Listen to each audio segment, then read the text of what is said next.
Good morning. Good morning. Hello, everybody. Thank you so much for tuning in live from Birmingham, Alabama. My name is Tmaine Stapleton, aka Miss SheLovesThee. I am the 2025 SWAC Media Day. If this is your first time here, like, share, subscribe. And if this isn't your first, I already know that you hit the like button. I know you did. I'm so excited today.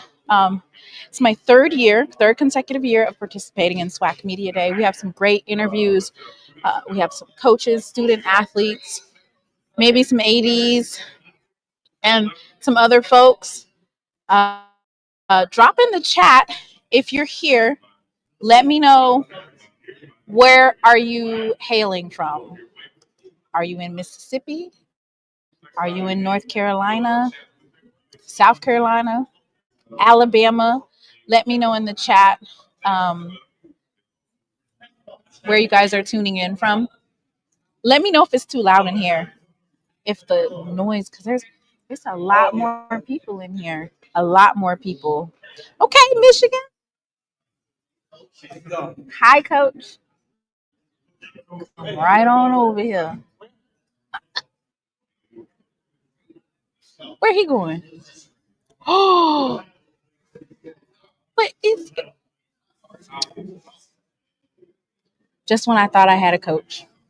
He looked dead at me, said hi, and walked off. I'm not gonna say who it was. Michigan. All right, Michigan. Okay. Well, we're gonna get ready. I just wanted to Mississippi. Okay, Mississippi, stand up. Um, let's read this SWAC announcement. They released the predicted order of finish today. So while we're waiting on that particular coach to come through, I definitely want to go ahead and read this. So the Southwestern Athletic Conference announced its 2025 SWAC football predictions order of finish. Jackson State was selected to finish in first place in the SWAC Eastern Division. Florida A&M, Alabama State coming in third. Alabama A&M, Bethune-Cookman, and Valley rounding out the East Division preseason poll rankings. Hi, Miss Smith. Southern was tabbed to finish in first place. See, I told Mr. Ford. Southern is tabbed to finish in first place in the SWAC Western Division. Alcorn State, Prairie View A&M, Texas Southern, Grambling State, and Arkansas Pine Bluff round out the West Division preseason poll. The SWAC Jaguars tallied the most first place votes with 17 overall, followed by Jackson State. What? It says the Southern Jags tallied the most first place votes with 17 overall, followed by Jackson State 16 and Florida A&M 3. Now, I said that they was going to win the SWAC West, but I didn't say I'm going to outkick Jackson State. I think that this is a pretty decent predicted order of finish. I think it is. Hey, Miss Whitley. Oh, let's just lay a little ground rules tonight or today. Tonight we can cut up in the post SWAC Media Day. Today you can have the sly shade, but we're gonna always be respectful in the chat to our guests. And my mods don't play. Jay or Whitley, they don't play. So, I'm really excited. I don't like doing that. Running to have to go get somebody like I did the other year where you just grab a coach. I'm not going to do that. I got to go home and get my laptop. All right. Who are you guys excited to see? Or who should I be grabbing to interview?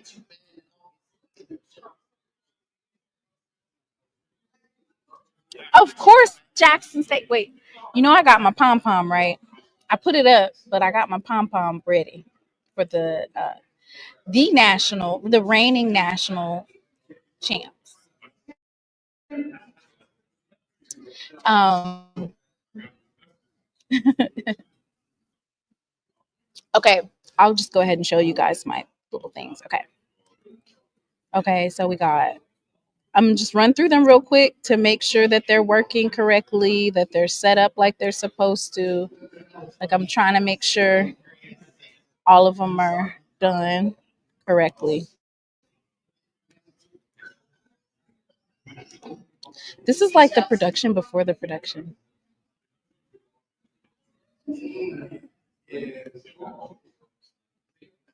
Please get Dishman. He said that PV got to see him. Ooh. Not Chris Dishman, not Coach Dishman saying that PV got to see him.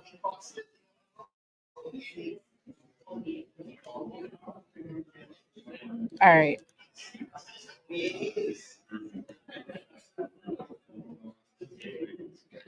Okay. So it looks like everything's okay. So got it. All right. I was just going through my things, like going through the different scenes to make sure that they're set up correctly. So everything's set up correctly. One thing that I will say is that I think the SWAC got it right with the preseason honors, with everything. I'm interested to find out from some of these coaches who did decent this past season, meaning they had 7 wins or more. So Southern, I want to say, had 8 and 5, and then there's a couple more teams, FAMU and Alabama State, who had 7 wins each. How they plan on building on last year's season? It's giving. I'm getting ready to go grab somebody.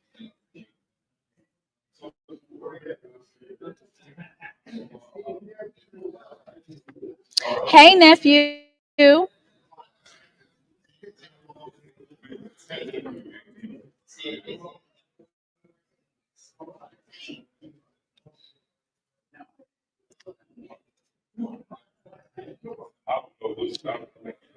You want to come over here and talk for a little bit?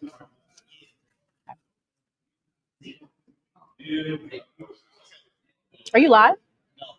Can you come over here? Yeah, I am.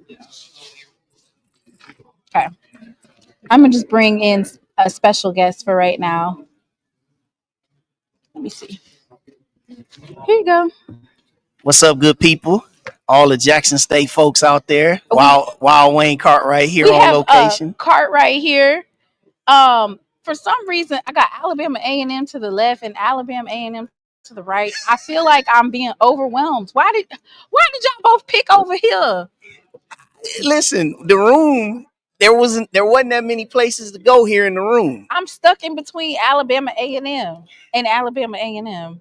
Hey, Miss Whitley. Hey, what up, Mr. Hardy? Hey, we in the house, man. This is good in here. But you know, the thing about this room, everybody wants to talk to Coach Tmaine Jackson this year. He is the most popular dude out here. It's almost like, Coach TC and them, they just laying in the weeds, just kind of like, hey, we chilling, we gonna do what we do on the field. But it's good to be here. Everybody is in here. Y'all gonna see a lot of the footage. And also there's been some big announcements about media, within the SWAC, about SWAC TV, basically the digital network just kind of like, doing some big stuff, expanding. So a lot of the stuff that we always have been wanting and have been calling for, now there's going to be some moves that are going to be made in that kind of fashion. So, and what do you think the effect that's going to have on the HBCU podcasters? Do you think they're going to be included in some way? How do you think that's going to change? I don't think it's going to really change anything, because at the very least, what I was told is that they purchased a lot of the equipment, like cameras and all that stuff. So basically, it's just a transition over. It's not really going to change a lot, but so basically the picture is going to look better. Picture will look better. The quality of content will be better. All that stuff will be better. So they're doing some upgrades, you guys, with the media. Yeah. So, everybody, you enjoy the content today. Enjoy everything. I know my sis, she gonna have some folk that's gonna sit here before you. Who are you excited to interview today? Well, your boy, I just interviewed Coach Graves. I just said, hey, y'all gonna start in Atlanta. I don't know about finishing in Atlanta. We'll see about that. I'm going to talk to Tmaine Jackson here in a few. I'm also going to talk to Chris Dishman. But who I'm really excited to talk to, I can't lie, the distinguished gentleman, your coach, TC Taylor. He is the distinguished gentleman. I definitely would tell you that. And then, of course, I got to talk to my head coach, Coach Sam Shade, first year. We'll see what it is. I ain't expecting too much from us this year, but y'all going to see my predictions and all that stuff coming here in the next couple weeks. But Jackson State Nation out there, y'all know it's all love. Wild Wayne Cartwright, the ride with Wild Wayne. This fall, Sunday recap. Many of y'all have seen it. You're gonna see it coming up. Also, be on the lookout for my my prediction episode coming up first week of August. Okay. Pleasure to see you. Thank you. See y'all.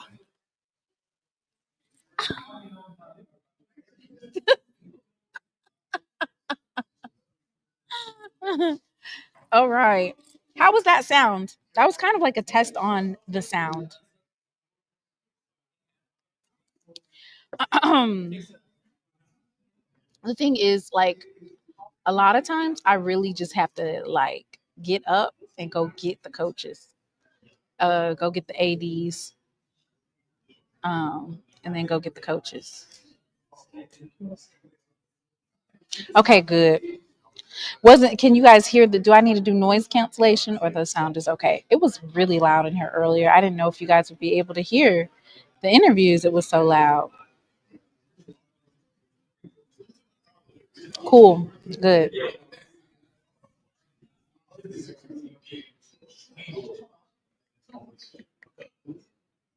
All right, let me see what this list looks like.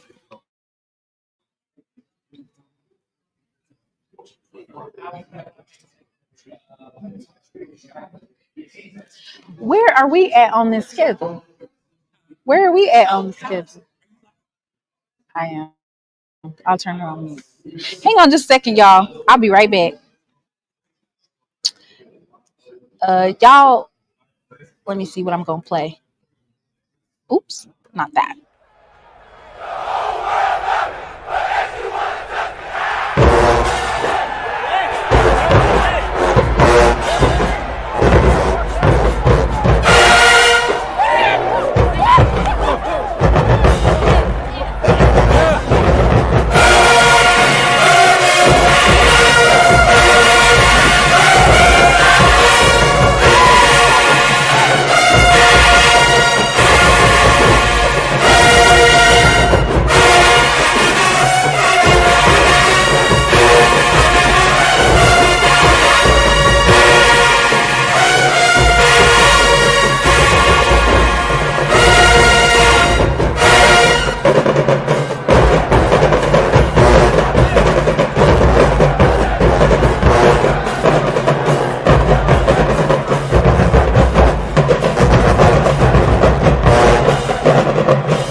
Yep, got him.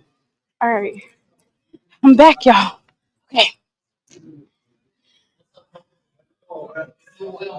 got one. You ready? Wait, let me get your stuff up there. All right, and we're live. And Okay. this is for you. I'm gonna have you sit right here. In the wellness clamp? Yep, there you go. Okay. You want to hang? Yep. Okay. How you doing today, Coach? I'm doing awesome. All right. Okay. And for my first interview of the 2025 SWAC Media Day with SheLovesThee, I got, do you go by Coach Buck? Well, yeah, I'm called everything. Coach Buck is fine. Coach T Buck in the house, the head coach of Mississippi Valley State University. Thank you so much Thank you for doing this interview with me today. I named this segment "The Buck Stops Here." I like Valley's Vision. Yes. So I was doing some research, and you're actually from Pascagoula, Mississippi. The Gula. I was born in Columbia, Mississippi. But I grew up in Pascagoula. Pascagoula Gaucher. Okay. So can you talk a little bit about coming back to your roots, coming back home, and how does that feel to be able to be in Mississippi as a head coach of Valley? It's also a Mississippi made, right? First of all, that's kind of what we running with. And when you're Mississippi made, that means you understand the assignment. You understand what you're getting into, and you're willing to put that work in. And so you're ready for the challenge. Ready for the challenge. I understand a little bit of background. This is almost my 20th year coaching, and I've had the Delta. I've recruited obviously a bunch of Mississippi kids, so I understand what it is. And because everybody asks me why, man, you know what you're getting into, and absolutely. And as you can see, we got some folks in the chat welcoming you to the SWAC. We're going to do a segment, and it's just like a little like break the ice questions. Okay. So it's going to be titled Start Bench Cut. You know how to play this? I'm reading it. I have not played it. Okay, but so I I'm know going to who the give star, you. I know the bench, and I'm gonna cut. Okay, all right. So This is the SWAC edition. Okay. So we're gonna go with the first. We're gonna go with the wide receivers in the SWAC. Yeah. So we got Jerry Rice from Valley. You out the gate. Okay. So who you benching? We got Jimmy Smith from Jackson State and Charlie Joyner of Grambling. I'm going to start Jerry, bench Jimmy, and probably cut Charlie. Okay. All right. So can you tell me a little bit about your decision for that? Well, Jerry Rice is the greatest football player ever, so you got to start him. I played against Jimmy. And he was darn good. I'm sorry, Charlie. I know Charlie's a great player and has done a lot of great things, but I just went with the guys I played against. Okay. All right. That's simple. All right. Let me see what else I got on here. Oh, the DBs. All right.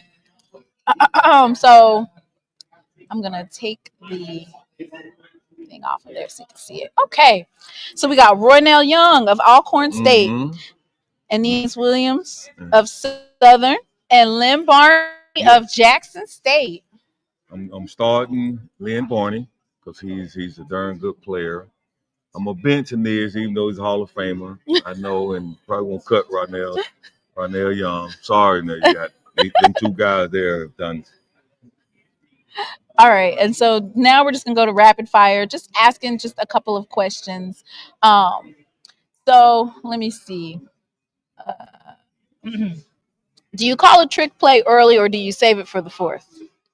We don't have trick plays. They are ball game, whatever what game plan. Whenever the opportunity meets, because the object is you play 4 quarters for a reason, right? You play 60 minutes, so right. whenever it's needed. Okay. So another question that I would like to ask is, do you like day games or night games? Any game. Any game. We can play in the morning. We can play midday, late at night, 1 o'clock. It doesn't matter. It doesn't matter? No. Okay.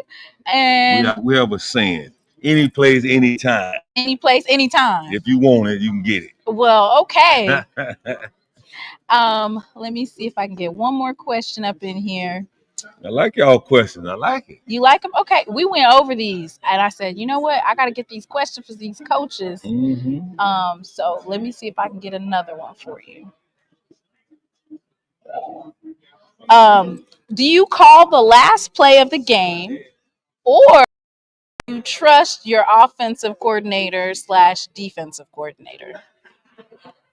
As of now, I hired them for a reason. I trust them. It's like trust is earned. It can be taken too. Right. But I trust those guys. Okay, and Natasha says, good morning from Columbia, Mississippi, Coach Buck. Columbia, hometown. So I also wanted to ask you about the Mississippi recruiting, because Mississippi is a hotbed for talent. And you just said that you have been in Mississippi, you know where those hotbeds are. Do you plan on building your team from those Mississippi roots? And then what other states do you feel like you would reach from? We've already started with Mississippi. You look at our teams, we made sure, especially the Delta, we cover the whole state. It's recruits. Every county, from record 82, I think, counties in the state of Mississippi, we hit every one of them. But that's the backbone of our program. We're Mississippi Valley State for a reason. We're going to recruit Mississippi kids. And then can you quickly talk a little bit about Ckelby Bird and Jacobian Fant? Those are the two young men that you chose to represent the program. Those guys represent of the new era, right? They graduated. They're disciplined. They understand the assignment, and they are willing to put in the work. And they are consistent with their approach. They have a plan outside of football, because we know everybody cannot make it to the next level. Right. How are you going to be successful from that? Are you going to be a positive member of society or not? They represent all that. And the athletic ability, athletic part is about 10% on how I judge players. Because if you handle your business off the field, I'm not going to be concerned with you on the field. Can I ask one more question? Yes, you have many more. You guys have the FAMU versus Valley in Atlanta at the Mercedes-Benz Stadium. How excited are your players to be able to represent Valley in the Mercedes-Benz Dome and that particular experience as your first year as head coach? It's a new era. We're doing things they've never done before. And it's so much new stuff that's happening they're excited about. When that time comes and they actually walk in Mercedes-Benz Stadium, I think they're going to be elated. Yes. It's a beautiful, it's a humbling experience. I had a chance when I covered the Celebration Bowl to go in there and walk in there, walk on the field and look around. It's awesome. I've been in there several times. I was there when the College Hall of Fame, when LSU played in the championship game. And I was just recently there. I had to go to Cowboy Carter tour. Okay, you went to the Beyonce concert. I had to go to the concert. That was my third one. Oh, wow. 2 was my limit. Okay. But I was asked nicely by my wife, so I had to go. See? And I wore a cowboy shirt, so she had the boots on. Okay, so y'all was a boots on the ground couple. Boots on the ground. She is a Beehive member. So All right, Mrs. Butt. yeah, yes. All right. Well, I don't have any other questions for you. Anybody have any questions in the chat? I want to thank you so much. You're my first head coach of today. Thank you so much for coming in and Well, interviewing you don't with need to me. interview nobody else. You done Oh, got. he You said should it's be over. one and done. It's One over. and done. It's Close over. the door. That's our thing. The door has been closed. Ooh, thank Nah, you I'm so just much, Coach. Thank you. All right. Thank you. Oh, I'm about to take your mic. Yeah. I know, like. Thank All right. you. All right. That was Coach Buck. That's my first interview of the day. What did you guys think about the games? Did you like them? The only problem is that I have to well wait, Coach. We still got our coach. Right. Okay. Let me see.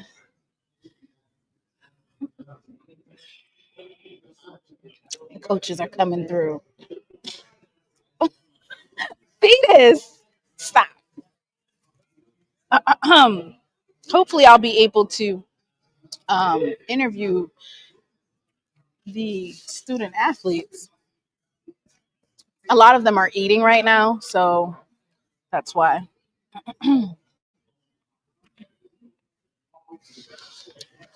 Hey, how you doing?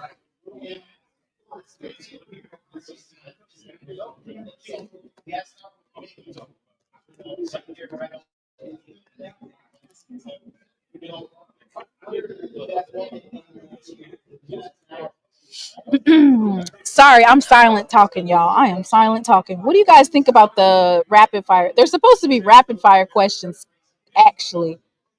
Technically, they're supposed to be rapid fire, but they weren't. And I apologize for that. They're supposed to be like fast paced. Let me see.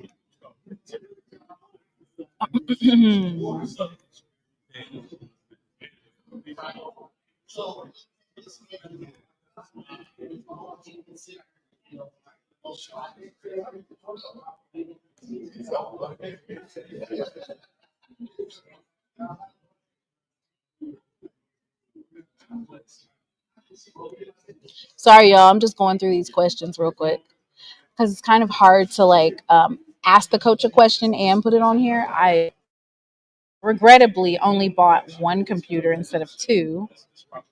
I can't do that anymore.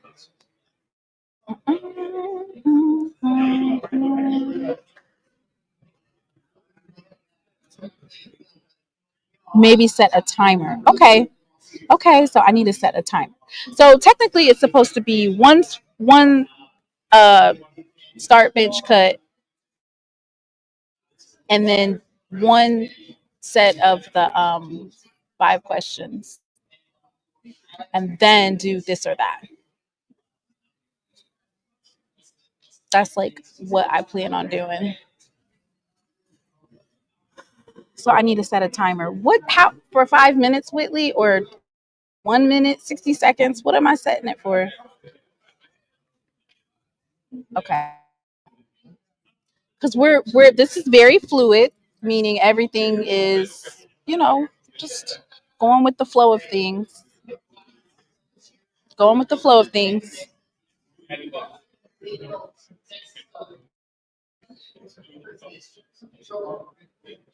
I think I might have another coach coming on. I think I might have another one in the hole. Okay.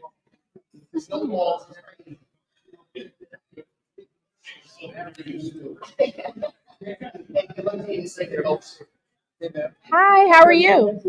Yes, of course. She got a little fuzz on hers, man. Where you want me to sit, man? Right here. Okay, everyone.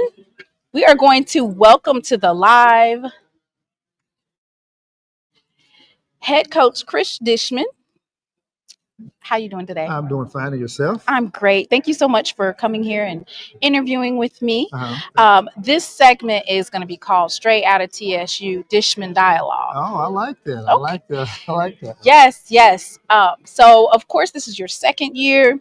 You're a former Houston Oiler, former defensive coordinator for the Las Vegas Vipers. Yes, ma'am. And we are so excited to be able to talk to you today. Whitley, you got some questions for him? So we are live. Oh, we are? Okay. Yes, yes. So the Who's first, on the other end? You said who's on the other end? there's like 79 people on the other end. All right, 79 people. Let's get those questions. So the first thing we're going to do is we're going to do an icebreaker. Okay. We have 3 different icebreakers that we're going to go through. So the first one that I'm thinking we're going to do let's do rapid fire questions. Okay. These are just, just fun questions to ask, basically to get your thoughts. So would you go for 2 to win or kick the extra points and play overtime? Go for 2 to win. Go for 2. I'm not kicking no extra point. I'm not going for no overtime. I'm going for 2 to win. You going for 2 to win? I'm going for 2 to win. Yes, ma'am. All right. Let me see if I can get another one. Oh, here's one. Coin toss. Do you receive or defer, or is it one of those game day decisions based on who you play? It's a decision that we have, and I let the players choose. Oh, okay. Okay. For my pregame talk, I always let the players, if we win the toss, what you guys want to do. And they either say go for it, I either say take the ball or kick. So the players decide that. Okay. All right.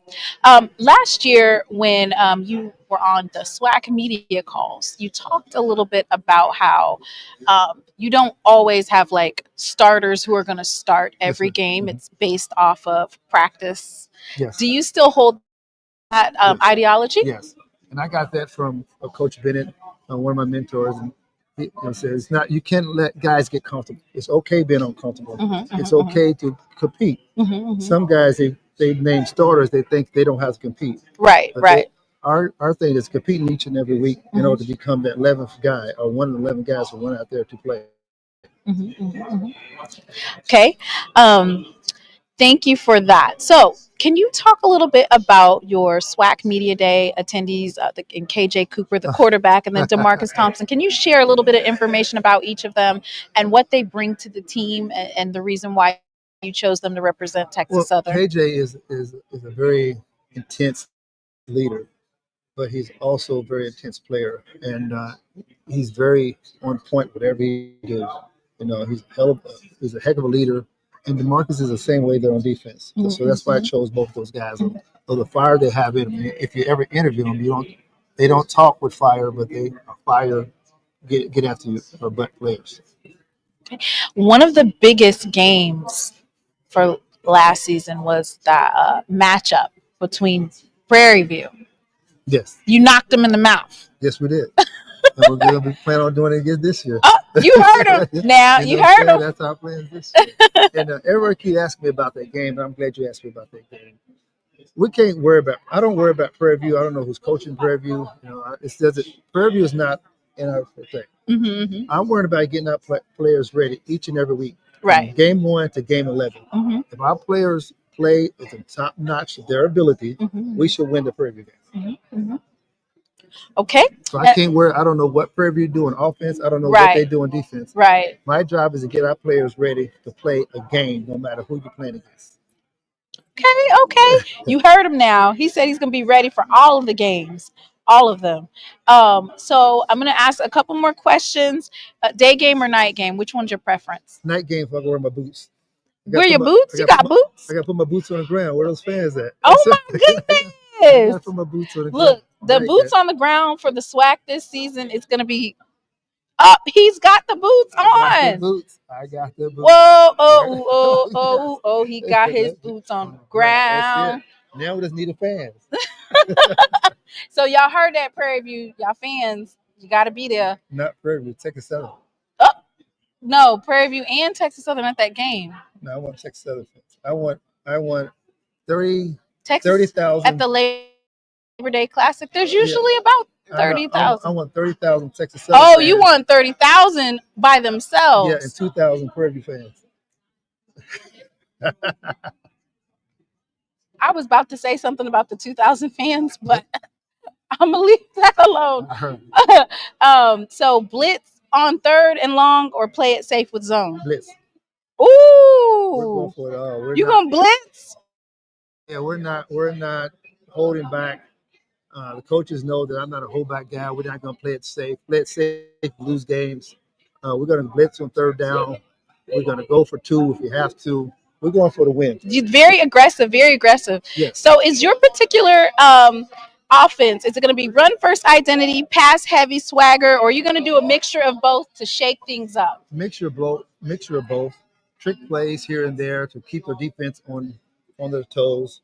We're going to run the ball if we have to. We're going to pass the ball if we have to.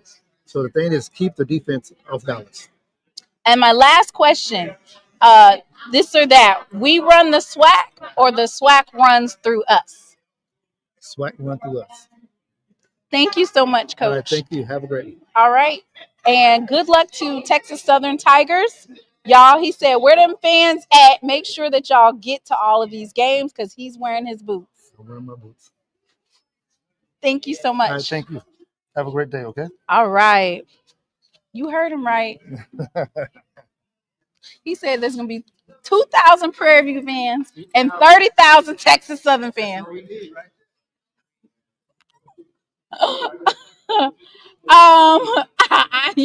Now y'all know how folks be getting down on Prairie View and they fans, right? I was about to say it, but I just waited till the end till he got off.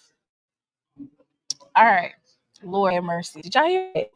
He said, you heard what he said now. All right. Let's see. Let me turn this stuff back on. All right. More like 20 fans. Nephew.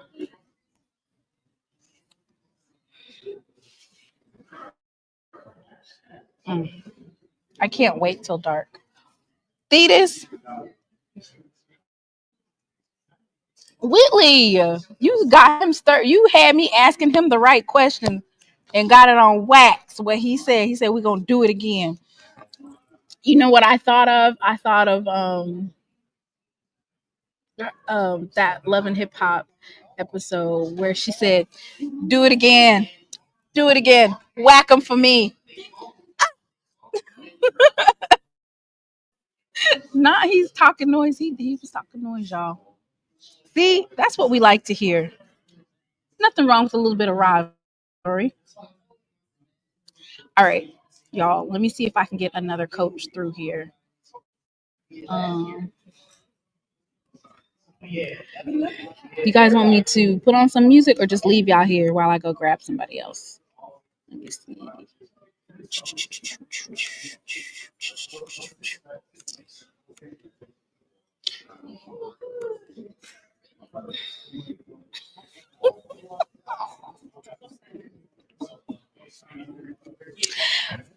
I'm excited to actually interview KJ Cooper, 6'5", 215 pounds, redshirt junior from El Paso, Texas.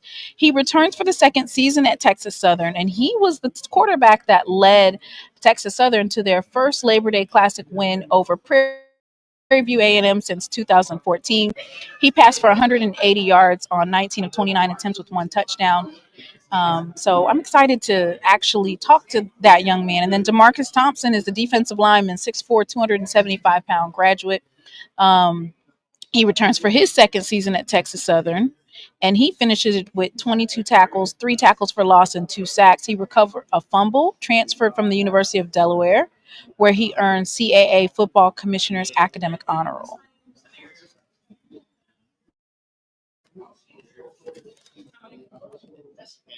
You said it doesn't matter. Lord. Okay. I'll be right back, y'all.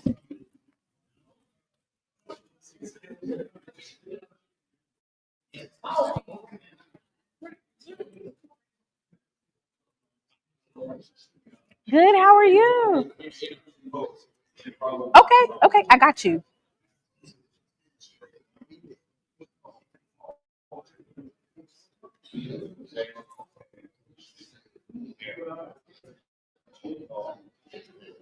Hey, how you doing? Good. Hey, Coach. How you doing?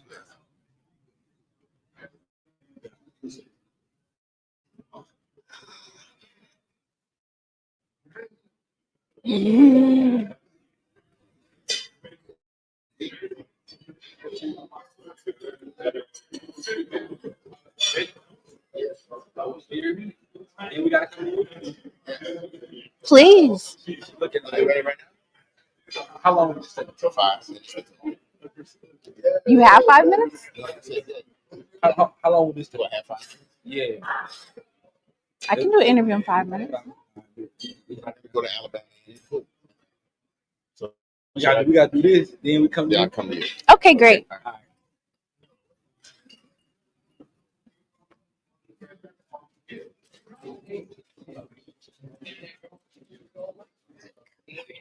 He's coming to you. Oh, wait, what? Whoa, y'all. Okay, y'all, go ahead and share the live.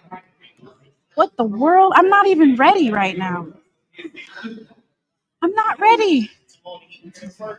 I wait. All right. Hey, Coach. Hey, how you doing? How are you? I'm good. I didn't even play the music. You came in Want here me to so go back and walk fast. back? All right. No. Huh? For real too. Huh? No, I'm just kidding. You Oh, don't have okay. to. I'm just kidding. You don't have to do all that. Awesome.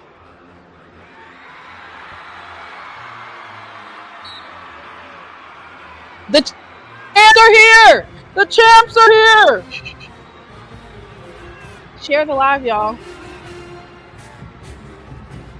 Good. See, I couldn't even get my pom pom out. Dang. How you doing, I'm Coach? good. It's good to see you. We Another live right now. season. We We go. live. We live. Okay. What What's we up, Tiger doing? Nation? How you doing? The coach is in the house. Let me go ahead and get your stuff up.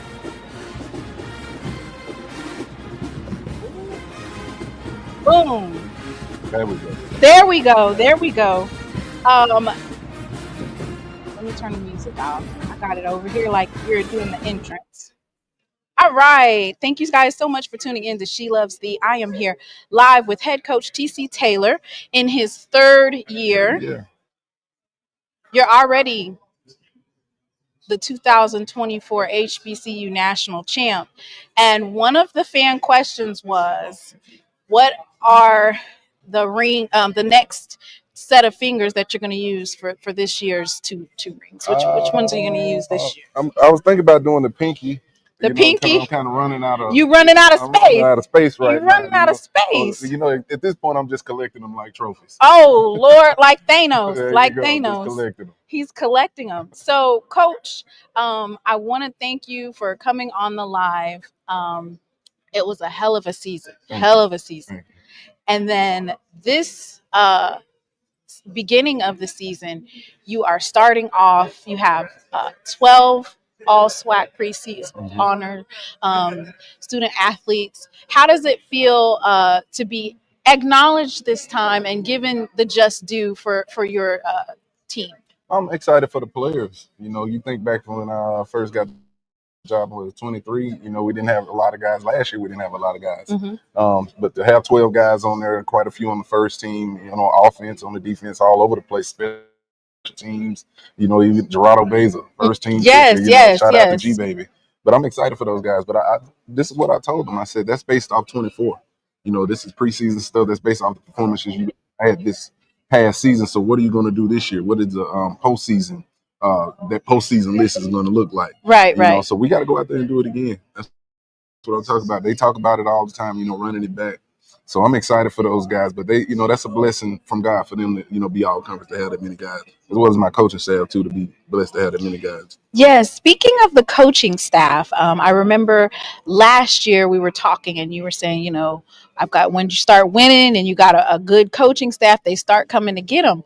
But I wanted you to expound on your philosophy, because what I see you doing in the last 2 years is that you basically promote within. Yeah. And we see Rip Kirk Yeah. got that tag. Yeah. I remember last year you were telling me that you guys were basically teaming up and working together. So can you talk a little bit about Rip Kirk and his offensive prowess and why you chose him as offensive coordinator? Yeah, he's been around in the building, and that's something that you know, a pet peeve of mine. I try to, you know, raise and, you know, groom that next guy.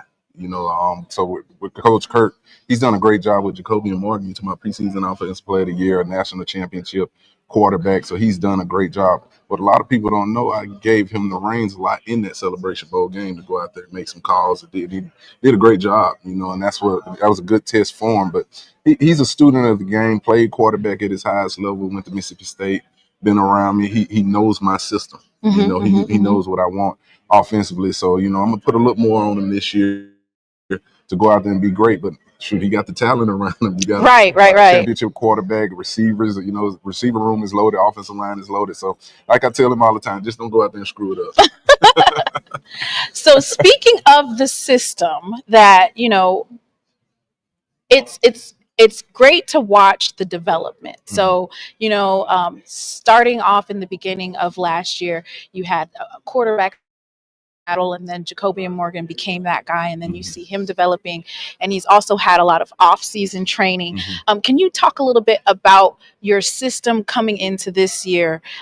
More dominant, punch you in the mouth type of defense, more aggressive offense. You lost Irv Mulligan, but can you talk about that offense and what it'll look like this year? Explosive. I think this is the year Jacobian is going to show his best football. And that's scary. Yeah, he's going to show his best football. You know, 3 years around me. He knows what I want. He knows what this football team, the expectation is. Starting with those receivers, I mean, you got Jonas Fortillion coming back. That's enough in itself there. But the things that he did on the football field. And watch out for Nate Rimbert. You know, Nate Rimbert is going to be a problem. A young man that came over from Valley for us. Everything is advertised right now. So very explosive group over there. Offensive line averaging over 6'5", 6'6", tackle 6'7". So we got loads of talent. How do I forget Travis Terrell? You know, just give him the ball and get out the way. You know, you told him no more flipping though, right? I did. You know what I'm saying? I hated that moment for him. It was a love-hate deal. You know, you love the return, then he flips, and you know, and I think that game is totally different if we got him and Irv as a tandem throughout the game. It could have been even worse, but very explosive offensive unit coming back. Talking about all those guys that played last year for us and those new pieces. Savage come over from Prairie View. Yes, Shamar Savage. Shamar Savage is going to be a problem. Oh my goodness. You know, the running back. We got a running back in here. Get ready. I ain't gonna call his name now. So he's keeping one secret, because Jackson State doesn't hold the secrets. The roster is up. No, it is. And you guys added some just the other day. I think it was 80, and then it jumped to 95. Well, we recruiting every day. Are y'all getting more? I don't know. We'll see how it goes. That's a great question. I like how you put me on the spot.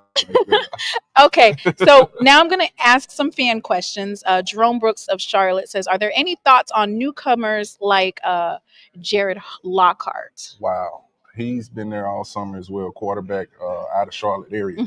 He looks the part, 6'5". He's just coming off that knee injury, but he's back, you know, cleared by the doctors. You talk about the future of JSU football, you know, a 6'5" quarterback that can run, can really throw the football. And we're going to see, you know, we got to figure out who's going to be that backup behind Jacobian this year. You know, and be the next guy for the future for Jackson State. But he has all the intangibles to be that guy. You know, highly touted coming out of high school. He was recruited by some SEC schools and everything.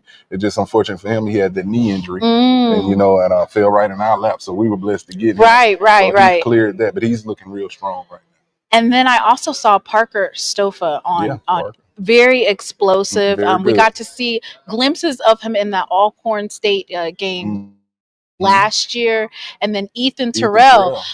And what I like about or waiting to see with Ethan Terrell is the fact that he has three offensive linemen: Devin Love, Quavion Davis, and then Ziggy Davis.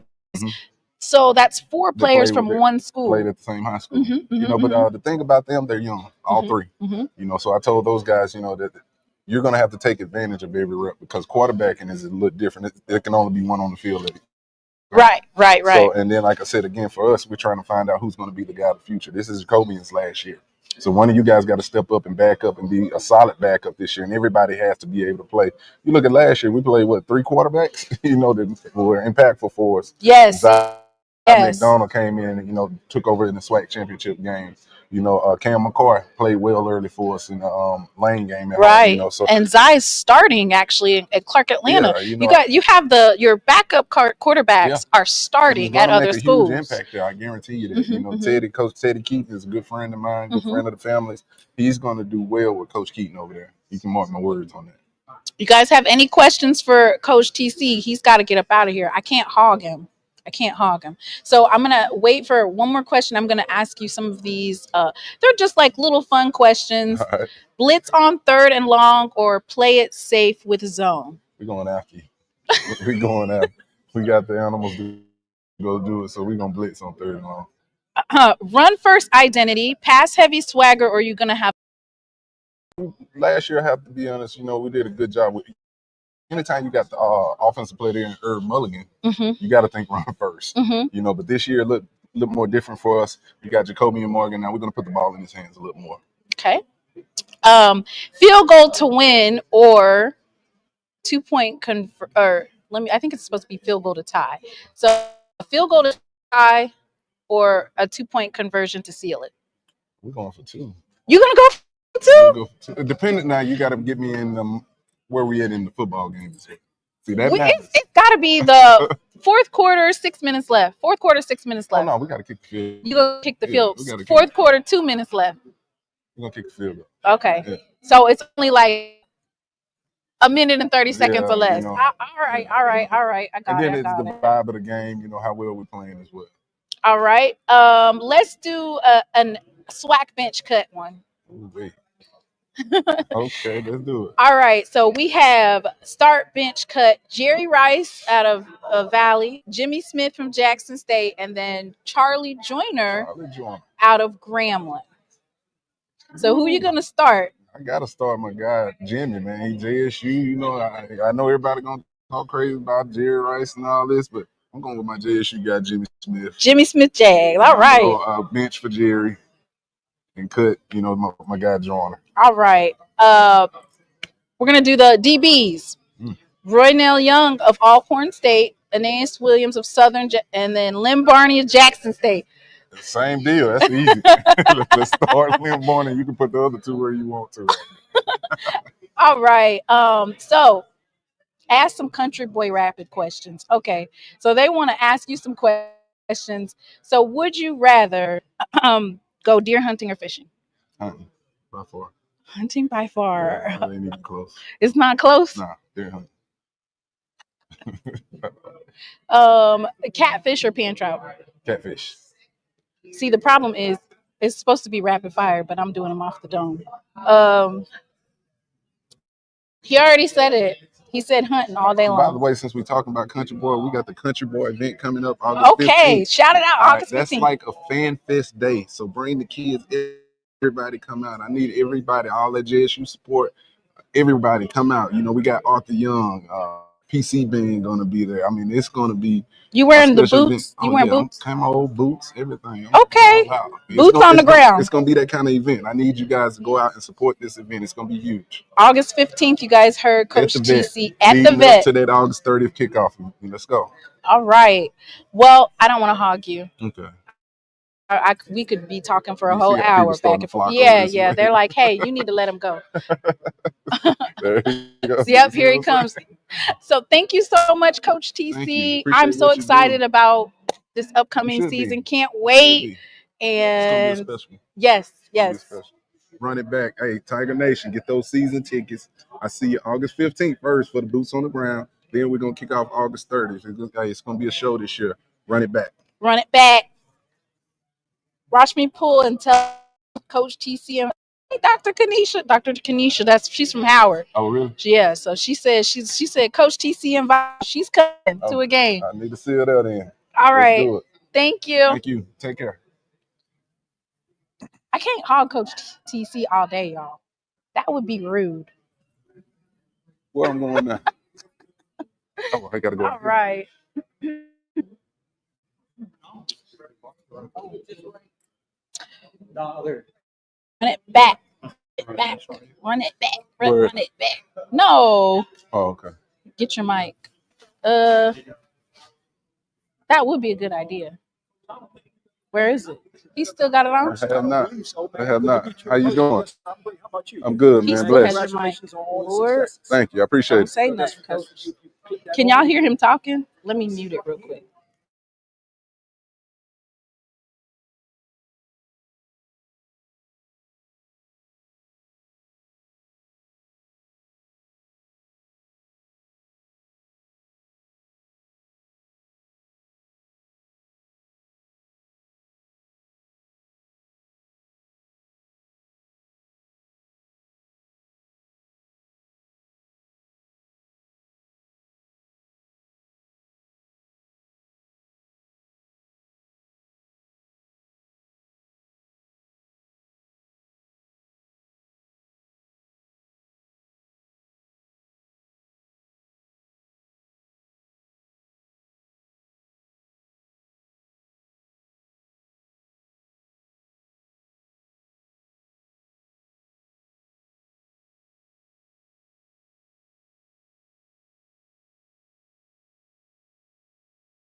Dr. Kanisha, you are terrible.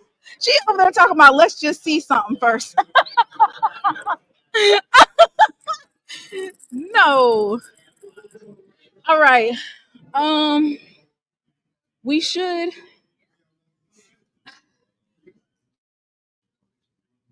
Y'all cannot. I am done. Let's just see some things first. No. Next up, we're going to have Jackson State student athletes Jeremiah Williams and Jacobian Morgan. Can you guys drop your questions now so I can ask them? What questions do you have? Okay. Okay. Thank you. So they're not coming right now. You have to grab somebody else. Anyway. Right. Don't worry, Coach. I got you. I put you on silent. I seen AD Robinson earlier. Like, where did he come from? I want to interview AD Robinson. What did you guys think about that interview, y'all? All right. Okay. Yeah, get me those questions in so I can star them. I think I should grab somebody else real quick. Jay, why do you want me to go find Commissioner McClellan? As soon as I do that, these comments will be members only. Oh, y'all, we might got something. We might got something. Me? Oh, okay.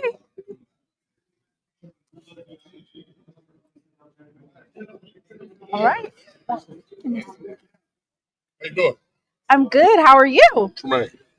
Tmone Stapleton. She Loves Thee podcast. Okay. Right here. Thank you so much for coming, Coach. We're live. Yeah. Live. I'm live here with none other than Tmaine Jackson, head of Prairie View A&M. This is She Loves Thee. Thank you so much for coming. Glad to be here. Welcome to the show. Welcome. So this particular segment is going to be called Hymnals from the Hill. Okay. And anybody that has questions in the chat, y'all go ahead and get them through. So Coach, you're highly requested for interviews. Oh, really? It took a lot. Yeah, it took a lot to get you over here. You know, It's popping on the hill. The hill is popping. The hill is popping. The hill is popping. All right. So can you talk a little bit? Last year, Valdosta State 13-1. Mhm. You won the GSG conference title. Can you talk a little bit about how you plan on taking that conference title that you had last year, Mhm. bringing that winning tradition back to Prairie View? Yeah, well, winning in general is what we plan to do. Last year, what we did at the last place has no bearing on what we do at this place. We often tell our players, just because you were don't mean you are. Just because you weren't don't mean you can't be. And so we're coming into a place where we're trying to turn water into wine, right? Like our program was water, and then we're trying to make it wine. Red wine? Well, whatever kind of wine you like. And we want to be able to let our fans experience that, our players, and have our alumni be proud of their football program. And so we think we've got a plan. We think we've got a way about doing things in the normalcy of today's college. College football is different today than it was a year ago. And that's just the harsh reality of it. Right. Those that adapt can survive. Those that don't will die off. And so we want to make sure that we adapt and survive. And I think Prairie View A&M is good ground. Our program is good seed. So normally all you got to do is water and you get the crop. All right. So what is the benchmark for success in your first season at Prairie View? Yeah, to host a SWAC championship game, win it, and play for the Celebration Bowl, and win that too. There is no, you got to realize where we're coming from as a staff. We lost the national championship game. Every morning I wake up, that's all I can think about. That's all our coaches can think about.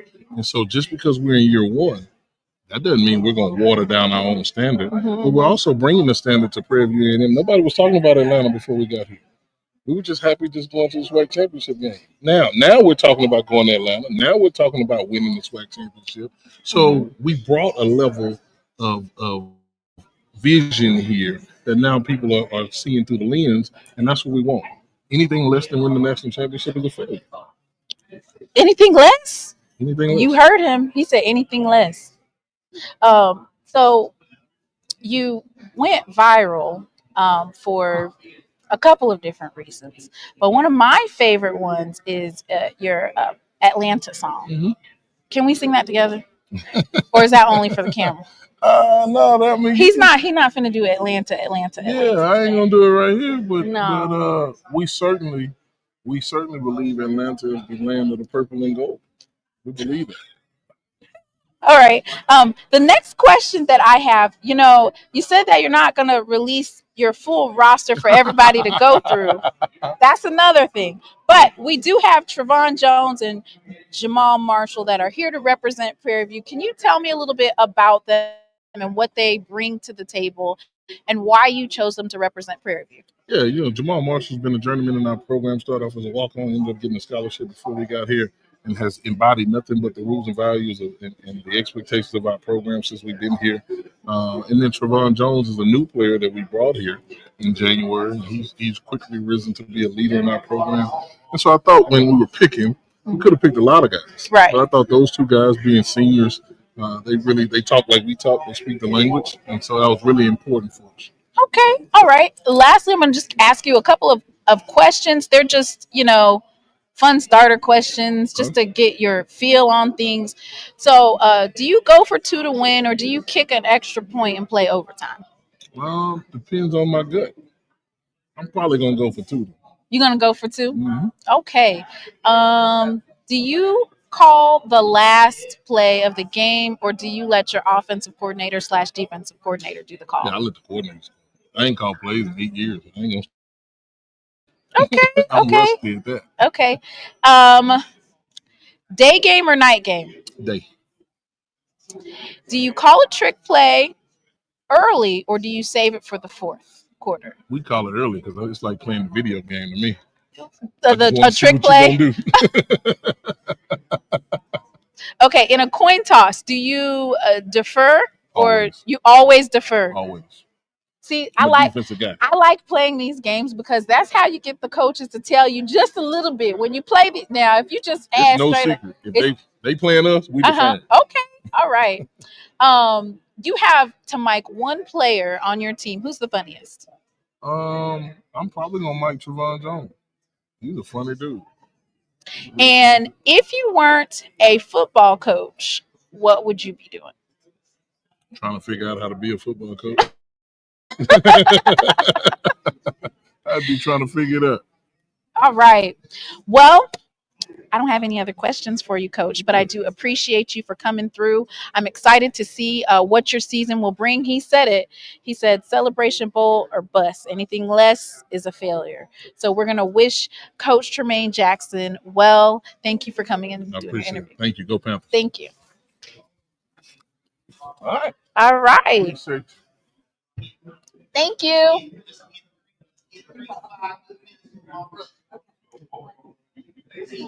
Atlanta, Atlanta, Atlanta. He wouldn't sing it with me, y'all. He refused. He didn't want to sing this song. Oh my God. I am so sorry.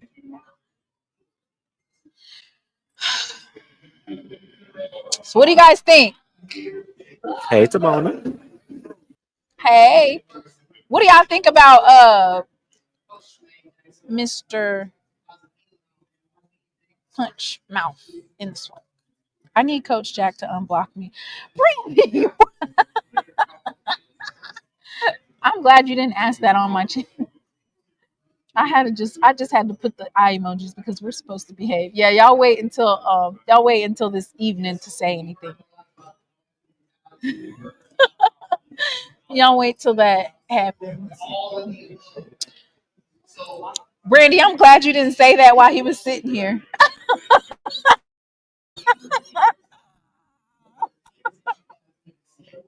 I want to hear sing Atlanta.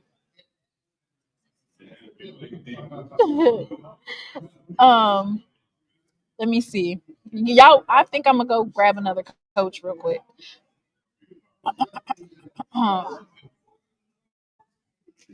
I'm trying to get these coaches in back to back to back because I would have started cracking up. I forgot. I remember. I had forgot he did that.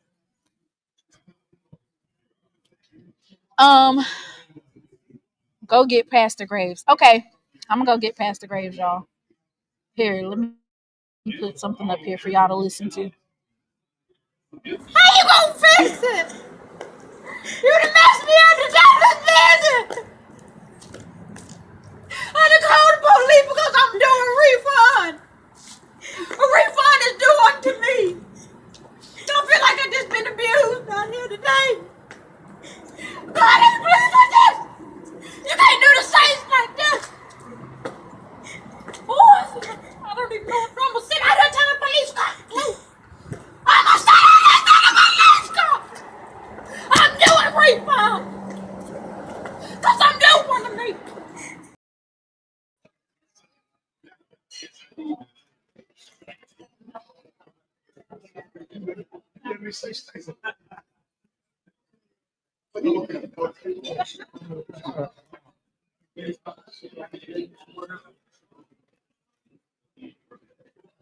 I don't see nobody.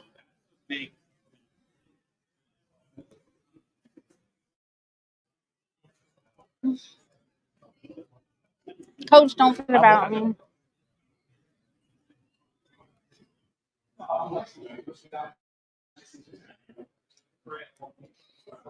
You all right, you go? Yes.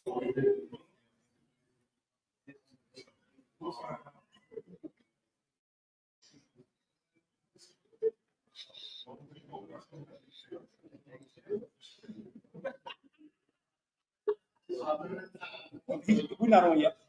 Oh, I was just gonna ask him to come later. I was gonna ask him to come to my table after. Yes. Cool. Come on. Absolutely not. Playing with you today. Come on. I'm not playing with you. Come on. Fine with you. I just want to ask a question. Come on. SheLovesThee. Who? What's that? Who's that? You're. They just want to ask you a question. Who's that? Hey, come on. Here, both of y'all, come on. Come on.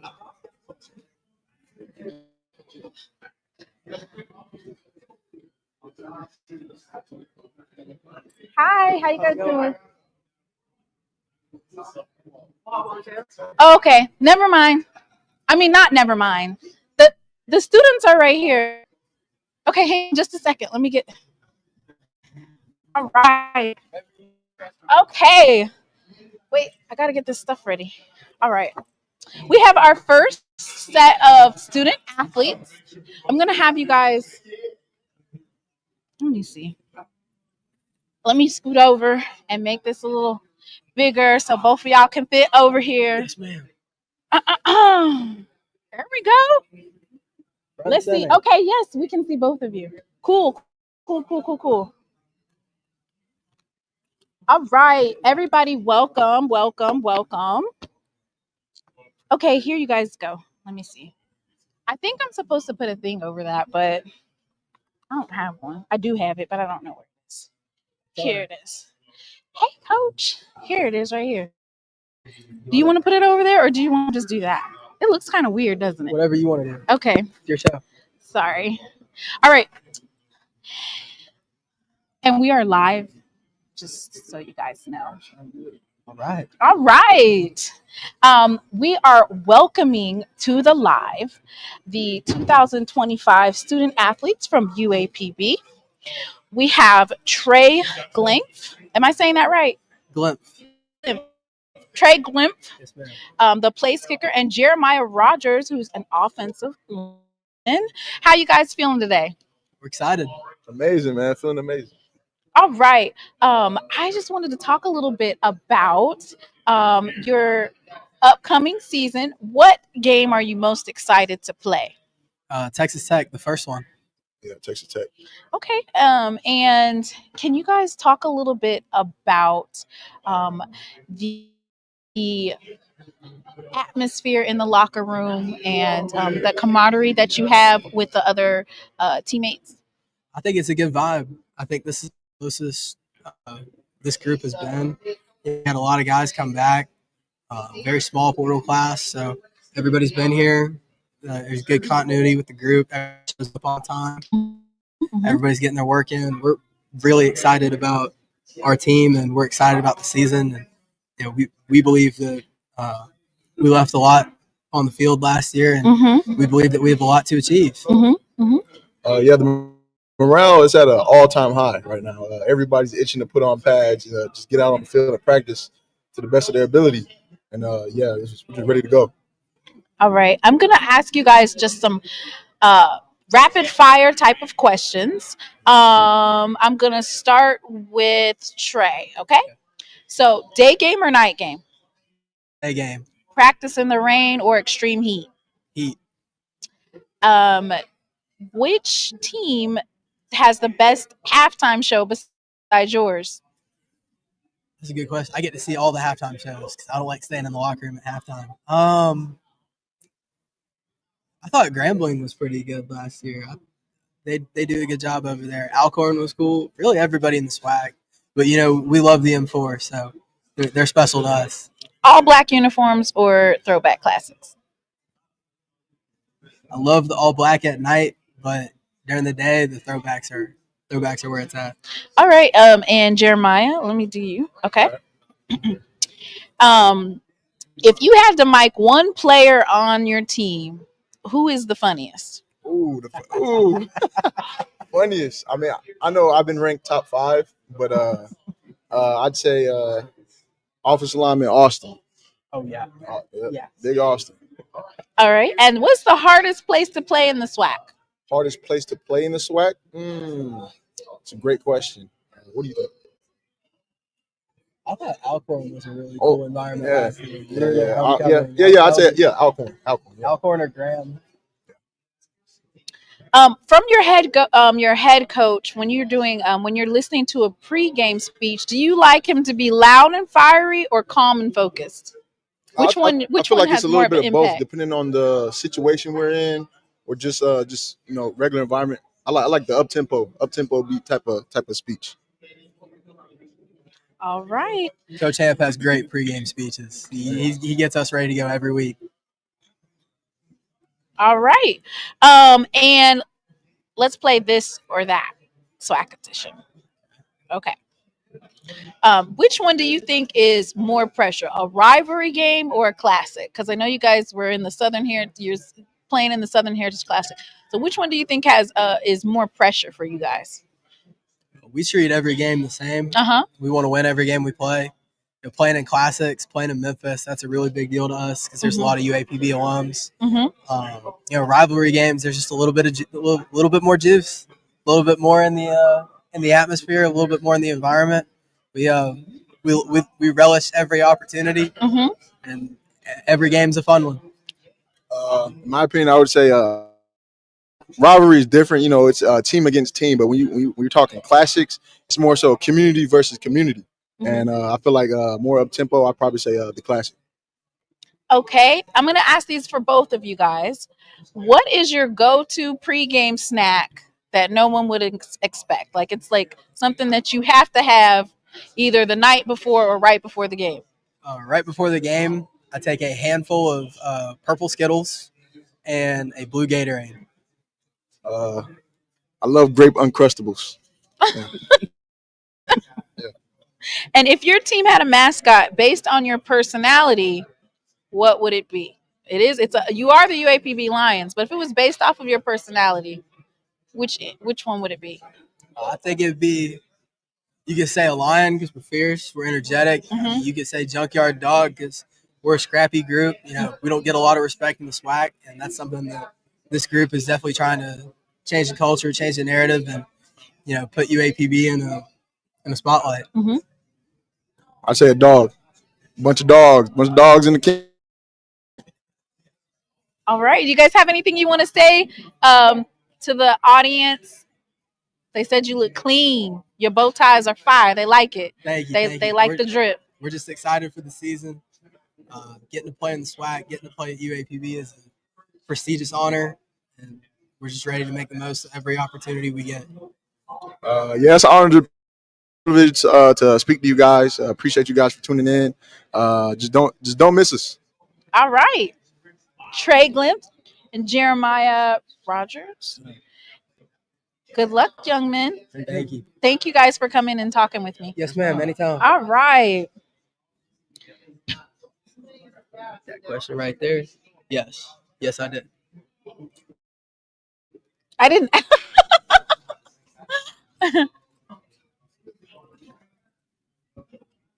All right.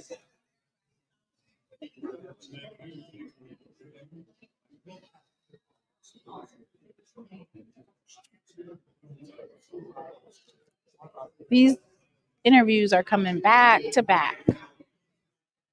Back to back.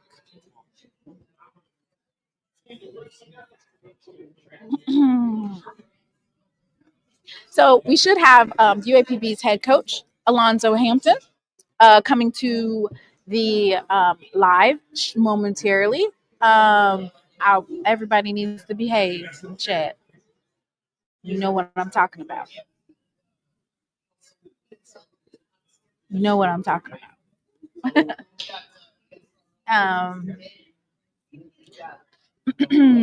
Yes, weren't they? I'm excited.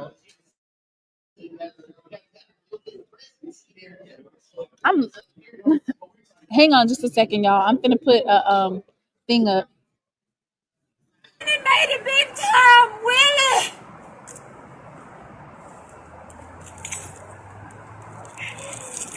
Willie! Willie!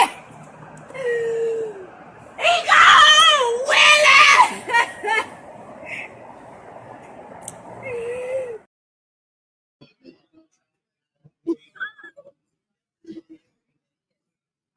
All right. Ooh, y'all. I see the commissioner. Let me turn this thing off. Turn it off.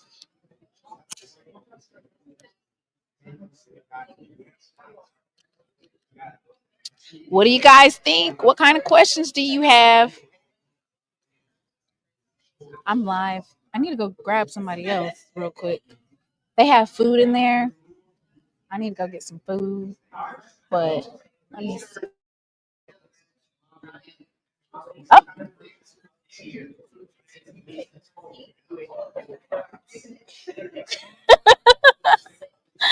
Oh my goodness.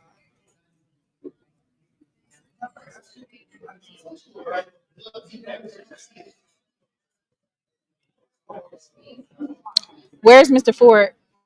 Dukes, why are you asking for Mr. Ford? He probably watching it like everybody else. Mr. Ford will be in attendance at the conclusion at tonight.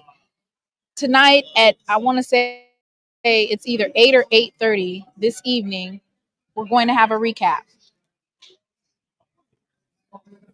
I gotta go see if I can find Pastor Graves and Coach Colzie, JSU players being interviewed by the SWAC. Okay.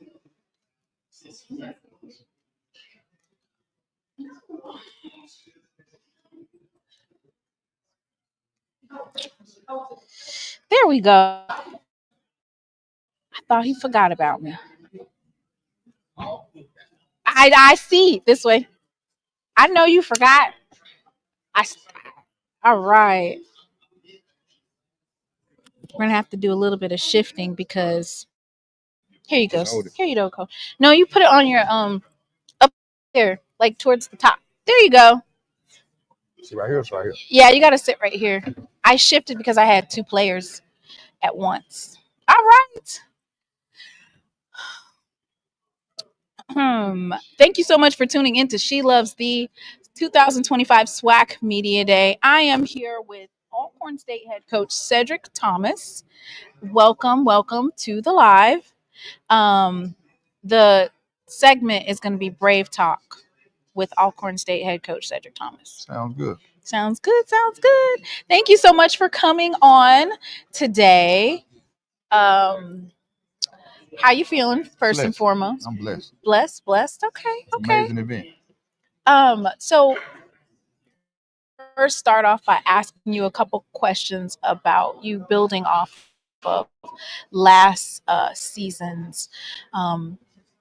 You had some games where you did really well and were dominant, and then you had some other games that you were working with. What have you done in that locker room to basically bolster the beefing up your guys a little bit more and getting some taller guys? Because I guess on another podcast you had talked a little bit about 20 pounds too light and 4 or 5 inches too short. So have you went and got those guys that you think can equalize and make you dominant again in the SWAC? Yeah, we have. The coaching staff did an amazing job. They in summer right now. And so when you watch those guys and I look at them, I go back to last year's roster and then I just do the height and weight comparison. And then I also take Jackson roster and I take Southern roster from last year to see how we, is it compatible? Those are the champions. And I'll be sitting here foolish, not want to mimic the champs. And so when I look at those rosters and I take our guys that's in for the summer now, outside of the skill set, we know the height and weight, it's formidable, and that's what we want. We get paid to coach, we get paid to put our kids in the best position to be successful. But we're not looking at any football games that we lost because of X and O's. Right. More so in those 2 or 3 big games, we kind of got pushed around, and so coaches did an amazing job doing that. The administration did an awesome job by letting probably 36 kids get in at mid-year, and that's a testament to the 948 APR that we have. And so all those things worked in our favor. And so those guys are there this summer, and we're excited about, being bigger and better. All right. You that sounds like you have something brewing over there on the reservation. So in other words, you got to watch. You have Jacorian Sewell and Gideon Spotsville that you bought for SWAC Media Day. Can you talk a little bit about those 2 gentlemen and what they bring to your team? Just toughness. Toughness, even on those dog days, the debacle we had against, you guys, man. I mean, those were leaders that got in the weight room, in the spring, and used that as fuel to their fire. Guys that didn't turn down the smoke. They compete every day. They academically doing the things that we expect them to do in the classroom, but on the football field, really good football players. And so they're our leaders. You can't never replace a 44 in Malachi Bailey, but you just got to do it, as a group. And I think those 2 guys, kind of set the cornerstone for what we want to be and what we want to do going forward. Okay. So I told you yesterday about our little game that we're going to play. So let me go ahead and pull that up. So the first one we're going to do is start, bench, cut. We got Roynell Young. Oh, man. We got Anais Williams. and Lim Barney. So who out of those three, who are you going to start? I'm starting Ronell Young. Yeah, I'm starting Ronell Young. And who do you plan on benching? I'm going to bench Aeneas. You going to bench Aeneas? You going to cut Lim Barney? I'm going to bench Aeneas. He said he's going to cut Lim Barney, y'all. All right. Let's do the wide receivers. This is good. So we got Jerry Rice from Mississippi Valley State University. Yeah, I'm gonna start Jerry. You gonna start Jerry off the rip? You ain't even let me read all of them. You just said there's no comparison. All right. So we got Jimmy Smith of Jackson State and Charlie Joyner of Grambling. So who do you plan on benching and cutting? I'm gonna bench Jimmy Smith. Okay, and so you're cutting Charlie Joyner. Yeah, I watched Jimmy Smith a bunch of days in Jackson score a lot of touchdowns. Mm-hmm. All right. Okay. And then I have a couple more questions. These are just basically like, they're supposed to be rapid fire questions, but they might be not as rapid because I'm doing it off of the dome. All right. Okay. So do you blitz on third and long, or do you do zone coverage? Both. You can do both? Yeah. Ooh. Yeah, you can do a mix? Yeah, TC Taylor too smart, man, for you to do one thing all the time. So yeah. He said he's doing both. Let's see. Run first identity or pass heavy swagger for your offense this year. This year we'll throw the football a lot more. You're gonna throw you mark my word on that. Field goal to win or a 2-point conversion to seal it if you're in the fourth quarter with 3 minutes left. We're going for 2. Ooh. When you do a coin toss, do you receive or defer? I want to defer. I want to always play defense first. Day game or night game? Oh, that's a good one. I like the night, the pageantry, but man, it takes so long. You lose your night. I like the day because you get to enjoy the night. But just playing, I'd rather have a night game. It ain't nothing like up under the lights. Call the last play of the game or trust your offensive coordinator / defensive coordinator. Oh wait, I heard you was gonna be you call it you doing no, you're not. Okay. Unless things ain't going like I wanted. Okay. So are you gonna call the last play or you're gonna trust your offensive coordinator / defensive coordinator? This year? Or you just saying in general? No, like this year too. No, just I'm just saying, like, if it's the last, we're doing just okay. It's I trust them. You gonna trust them? I'm gonna trust my OC to DC. You gonna trust them? Yeah. Okay. It's game day decision. In game decision, right? Yeah, and year 2. Okay. That makes a difference. Last question, because I don't want to keep you all day long, but do you offensively? I mean, most coaches, they're not really going to tell you anything. But offensively, you have, Jeremiah, or not Jeremiah, I'm sorry, Coach Gales, is it? Mm-hmm. Can you talk a little bit about your offense this year? Mr. Ford, he's a SWAC historian, but he seems to think your defense there's no problem on the defense. You've got defense covered. Mm-hmm. And so he wants to know about your offense this year, your offensive identity. Yep. So we'll be multiple. And you can go back to our days the second year at Pine Bluff.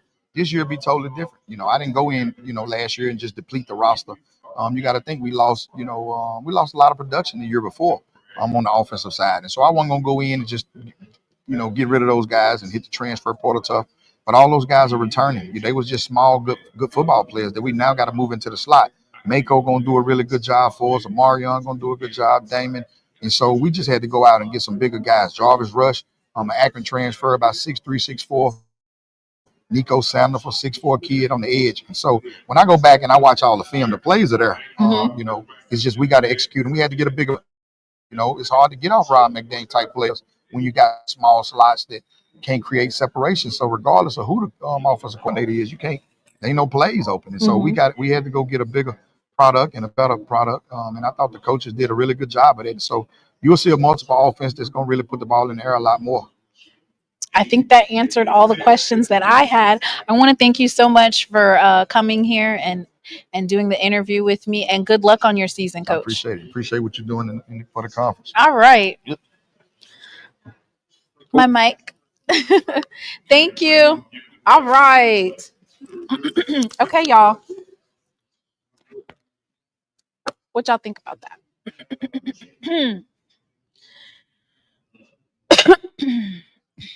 What did I get? I'm missing. I haven't really interviewed any student athletes.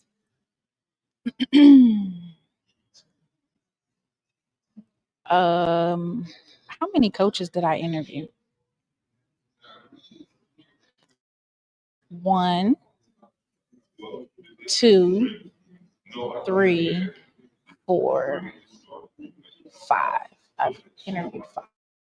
Usually I only get like 6 or 7. I probably only get like 2 more. More than likely. That's just how it is because of how they're moving. Hey, hey. Let me get up in here. All right. Welcome. Hello. We have Miss Dawn Montgomery. Yeah. How you doing? How you doing? Girl, I'm fine. How you feeling? You I'm look good. girl. Thank you. Your Thank hair you. is on point. Thank Yeah, I you. gave her a compliment on her hair, and I was like, I want my hair like that. Your hair is I haven't beautiful. straightened my hair in a long time, so I don't even know how long it would be. So, but you're so pretty. Thank you. So Dawn, can you tell us a little bit about your podcast that you have? Oh, so yeah. So first and foremost, I'm here with Black Press USA. I'm the culture critic over there, but we're gonna be doing some more sports content and stuff like that. So definitely want to make sure we shine a light on some of our favorite podcasts and content creators and things like that in this space. But for my show, to be clear with OK Player, it's been very exciting. We've been filming in New York. Yes. I worked really hard on that show.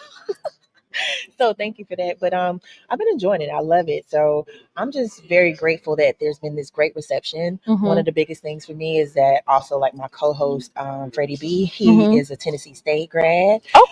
And so one of the things that was so important to me was just making sure that we are embedded in the culture. We're not just saying that. Right. And number 2, making sure that we just not arguing and disagreeing Right. and talking over each other, because that's what happens on a lot of these shows. And then you're not able to even get your point across. It's just manufactured drama. Yes, you guys are it having is. real conversations It is. and talking about things that matter for the culture. Culture. Yeah. And so there's certain things that we can't tap into, but luckily we have a TikTok, so it's to be clear. But we'll talk about some things on there outside of the show because we're using YouTube and we're under OK Players network YouTube channel, right? So there's certain things that YouTube's gonna flag and be like, hey, you can't talk about that or do. But I think we're staying true to ourselves. Like we're not having to bend on certain things. We're able to really authentically talk about things, and I think we miss that in other spaces, right? And I know people get their entertainment from wherever, but if you're coming to us, it's going to be very respectful and very authentic. Courteous, authentic, and we're going to have guests that actually need to be on the show. Because I feel like people be having people on the show to kind of like either drag them or to do to get a 30-second clip or a highlight or something. Girl, I'm on that. We don't do this for clicks. We do it for clarity. Yeah. So the name of the podcast, you have to go to OK Podcast first, right? Player. OK Player, and it's to be clear. To be clear. Because y'all know that's one of our sayings. To be clear. I say that a lot. To be clear. To be clear. To be clear. So there's no mistake.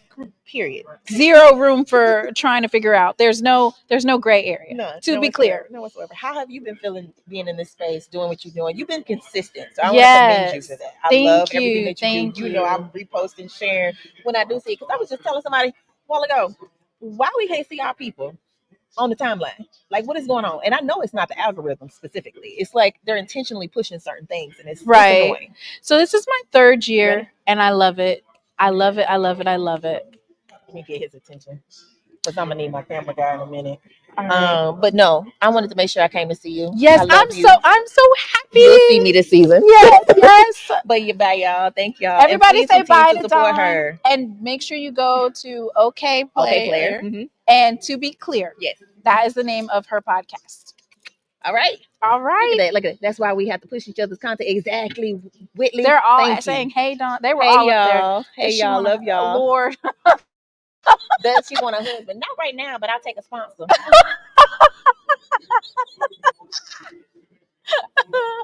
Well, you heard it. You heard it.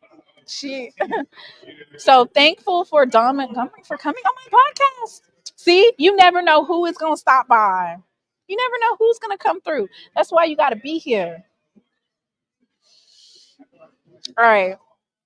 So I think we're getting ready to have a really big guest, y'all. And I'm not ready. I don't have it. I don't have nothing together. Let me see if I can get it together real quick.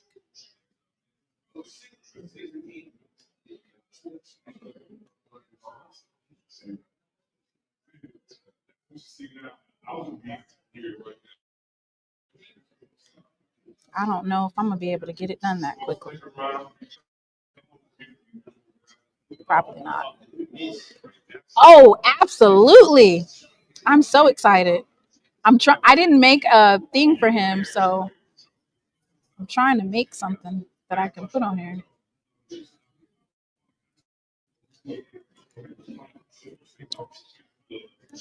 Like the live, please share. What? No, he didn't. Hang on just a second.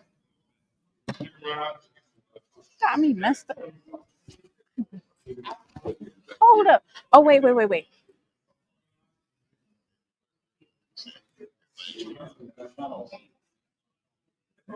Hi. Hi. How you doing? You doing all right? Good. Do you have 5 minutes? Sure. Come on. Yay.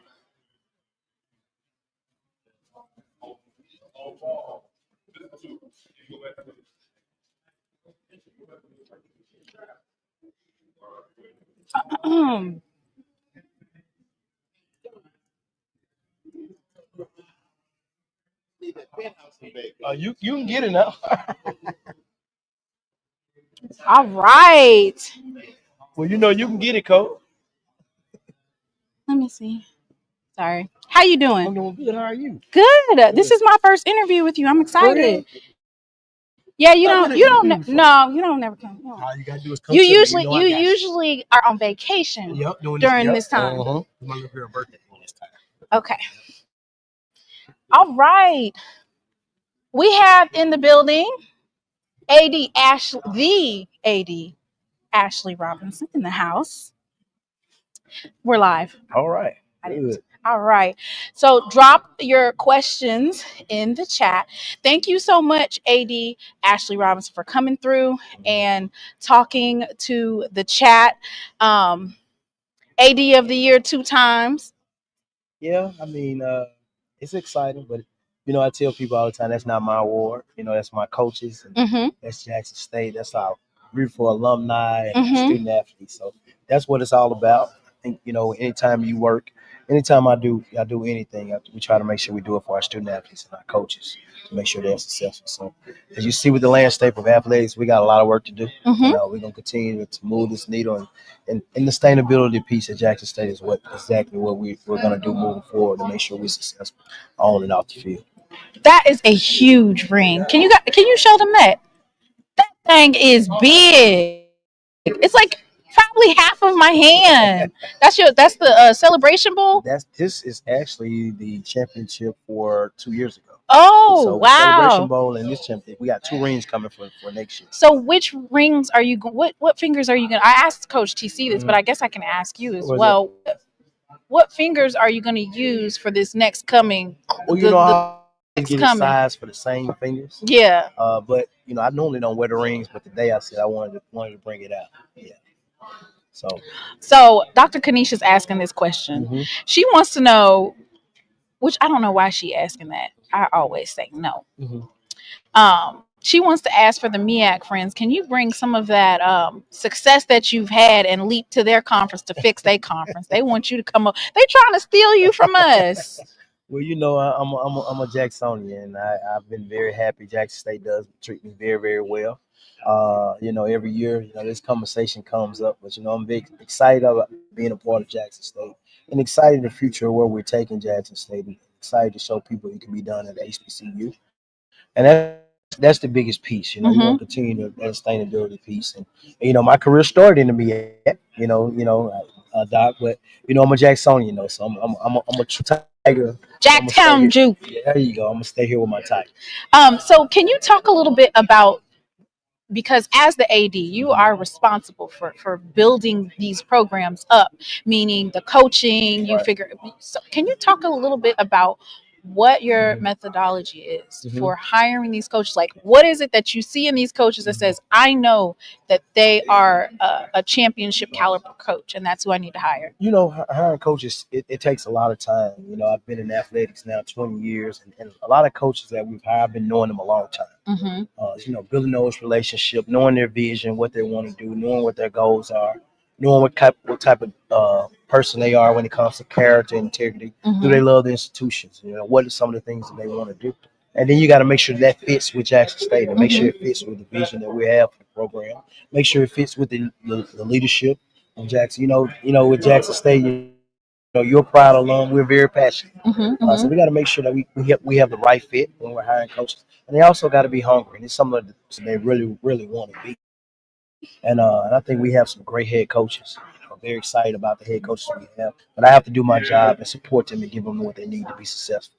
And I tell people that all the time. It starts with me. People always look at our coaches about wins and losses, but we have to do a great job as administrators in supporting our coaches and giving them what they need to be successful. And that's what the biggest piece is when it comes to hiring coaches. It's all about the support factor. What can you give them to be successful? And trying times now with NIL, opting in, and all the things that we have in place. We as administrators, we got a job to do. Right. We got to make sure that we go out and create inventory and do different things so we support our coaches and our student athletes. Speaking of that, so there's a fan question, but speaking off of the NIL and the and making sure that you have everything that these programs need to be successful, you have the JSU by 40 campaign. Right. Can you talk a little bit about that? Absolutely. How successful it is, how much money that you've raised, and how much that you want to raise in the future? Like, what are your goals for that? The goal is to get 50,000 alums to get $40 a month. And that goes to the day-to-day operation. That goes to the IL. That goes to supporting all our sports and coaches when it comes to recruiting, when it comes to travel, and all the different things that we need to be successful. And the whole pitch was is the educating our alums and supporters how to give. It's not about what you give; it's about the volume of people that give. If you do the math, if 50,000 people give $40 a month, and you have a 12-month campaign, we can do a lot of things at Jackson State. That's one of the biggest initiatives that we put in place. We're doing it as a 12-month campaign, so things are going pretty well. We don't have the 50,000 alums yet, but we have quite a few people that are really giving to the campaign. And then we have the Building Champion Fund, where we ask everybody to give $10 a month, and that goes to the facility upgrades as well. So those two funds alone, if we get 50,000 people to give that monthly, that will support our program and give us exactly what we need to be successful. And those are two initiatives that we put in place in 12 months. It's 12 months initiatives, and we're gonna get that information out and tell people what we've got so far. But we've done really really well with that, and that keeps our program going. It keeps us operational to keep our coaches doing things they need, last minute needs, and things they need to recruit and go out to build a program. So that's what those two campaigns are all about. And you had the big push for the the home game season tickets. So it's a fan question. So basically, have you explored, which I don't know if this is something, but like they do at NFL games, have you explored like making it where you can't do general admission, you have to sit in whatever seats you have, and so that would increase the demand for folks to get those tickets? So have you considered wrapping the seats at the vet? We've thought about that. We were looking at some new things for the vet because we're going to do some upgrades, some structural things. And there's some structural things that we got to do internally to get those type of things going. But we have added the convenience fee this year, which is the NLI fee. We didn't raise our season tickets, but we did a $10 fee. And not only does that support athletics NIL, but it supports the band as well. Oh, it supports the band? So Sonic Boom of the South? Okay. Wow. Wow. Well, we can't do what we do without the right. Kudos to Dr. Little. He does a really, really good job, and his team, and they work hard, just as hard as our athletes. And we appreciate that. We can't do what we do without the band. So those are some of the things that we are doing. You brought that up, but we're doing some things to do some different things. So we're creating that home environment, bringing classes Jackson. That's my news. And created inventory. Now we have, our Labor Day Classic week.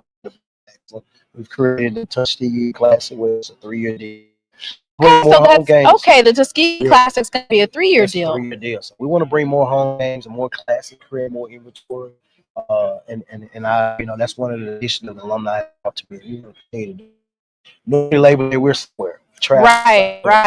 It's probably the first in a long time that we're at home Labor. So we're gonna play Hampton and be the Hope Credit Union Labor Day Classic. Ooh, hear that? Yeah, Hope Credit Union Labor Day Classic. That's exciting. So I'm gonna ask one more question. I'm trying to hog you, but these Tigers, they are in here asking 1,001 questions.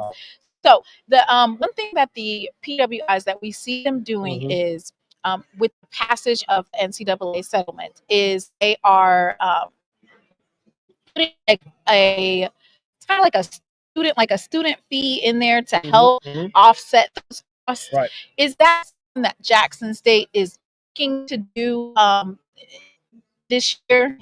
The student fee is a little different instead of Mississippi. We have what you call FT, and that's something that covers IHL and it's not a lot of athletic fees in the state of Mississippi. Okay.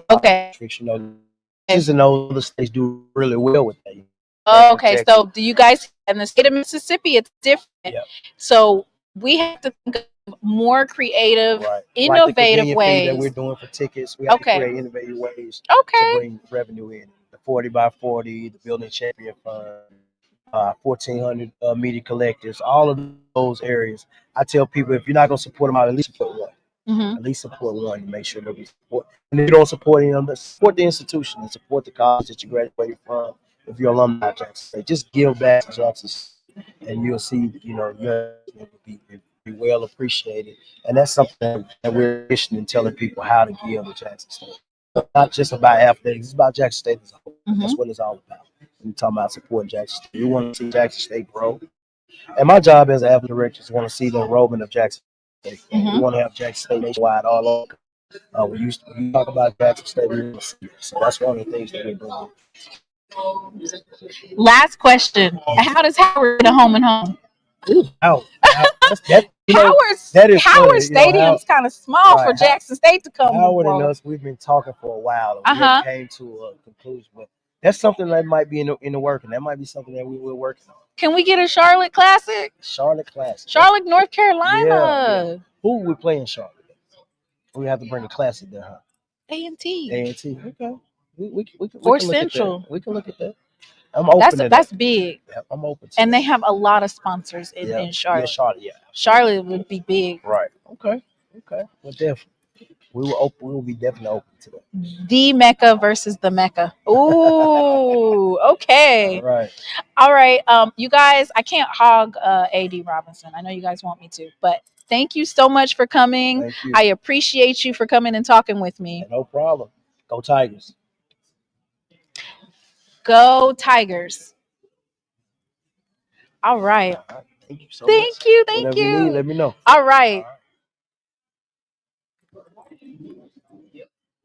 Oh, did y'all hear that? That's a classic. The Hope Credit Union. I didn't even know that. So we do have a classic. It's the Hope Credit Union. Hey, you want to say hi to the chat? All right. You're president of the JSU National Alumni Association in, is it Birmingham? Where's Mobile? Okay, y'all, welcome.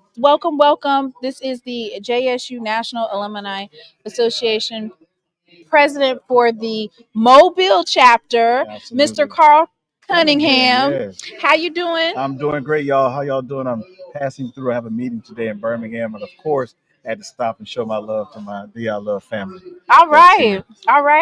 So what do you think? I think it's great. I'm excited about this season. I can't wait till you all come to Mobile for the Jackson State versus Alabama A&M game. So we will have a array of activities for everyone to partake in and to have a good time. Mm-hmm. Oh, Jay pointed out you're the president of the Sonic Boom Alumni Association. I wasn't well. going to share that, but I can share that. I mean, he's one of my mods. Okay. He went ahead and shared it for you. There you go. They own it. They own it in the chat. They own I'm it. the president of the Sonic Boom Alumni Association, so love the boom as well. So can you talk a little bit about which? So is that going to be your favorite game then? The one in Mobile, I think or which one do you think is your favorite? My favorite game would be the FAMU game. Ooh, and it's going to be in Tally. It's going to be in Tally. My brother is a graduate of FAMU. Oh, you got some rivalry going on there. Going on. He made the mistake of separating the family, right? And so I will be going to Tallahassee. I got my tickets, and so I can't wait. That's going to be a huge game for us. So who's got the flag? You've got the flag. You got the flag right now. So so the year that Jackson State lost to FAMU, he got to put his flag up. He got to put his flag up. Oh man! So we have a tradition at our parents' home where all of us attended HBCUs. My mom attended Prairie View. My dad attended Jackson State. My brother attended FAMU. So whoever wins the SWAC, they have the middle position at the homestead. And so FAMU won it year before last. That hurt my heart to remove that. I know it hurt. I know it hurt. You know, but putting it back was glory. Yeah, putting it back was glory. Put that thing back on the house. So it's good. Hey, everybody, how y'all doing? I see the chat moving. Yeah. So I want to commend you, Tmaine, for all that you do and just keeping up with the D I Love family. So I got to be out, y'all. So guard the yard, get your season tickets. I'm out. All right. See, we have special guests that just come through. They just be coming through. Dang. I keep. All right.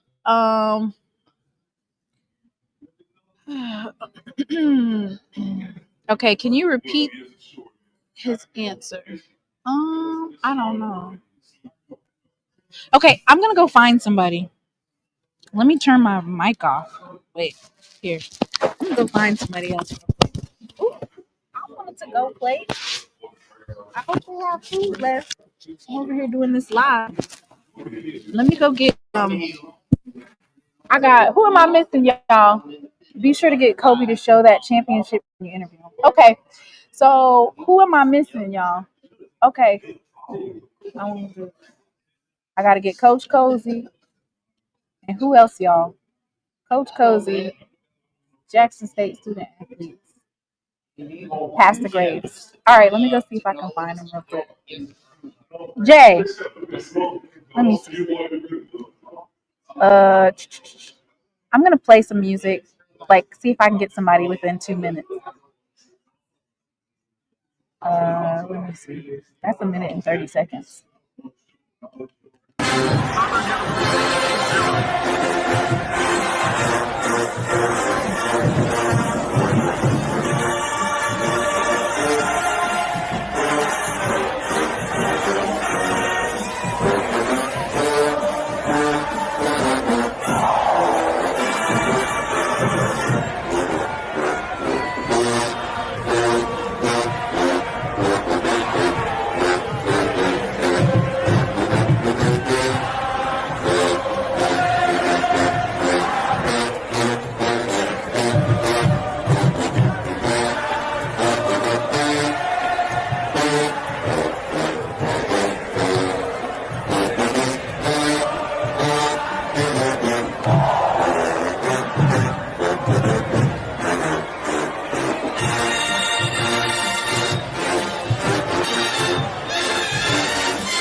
we go.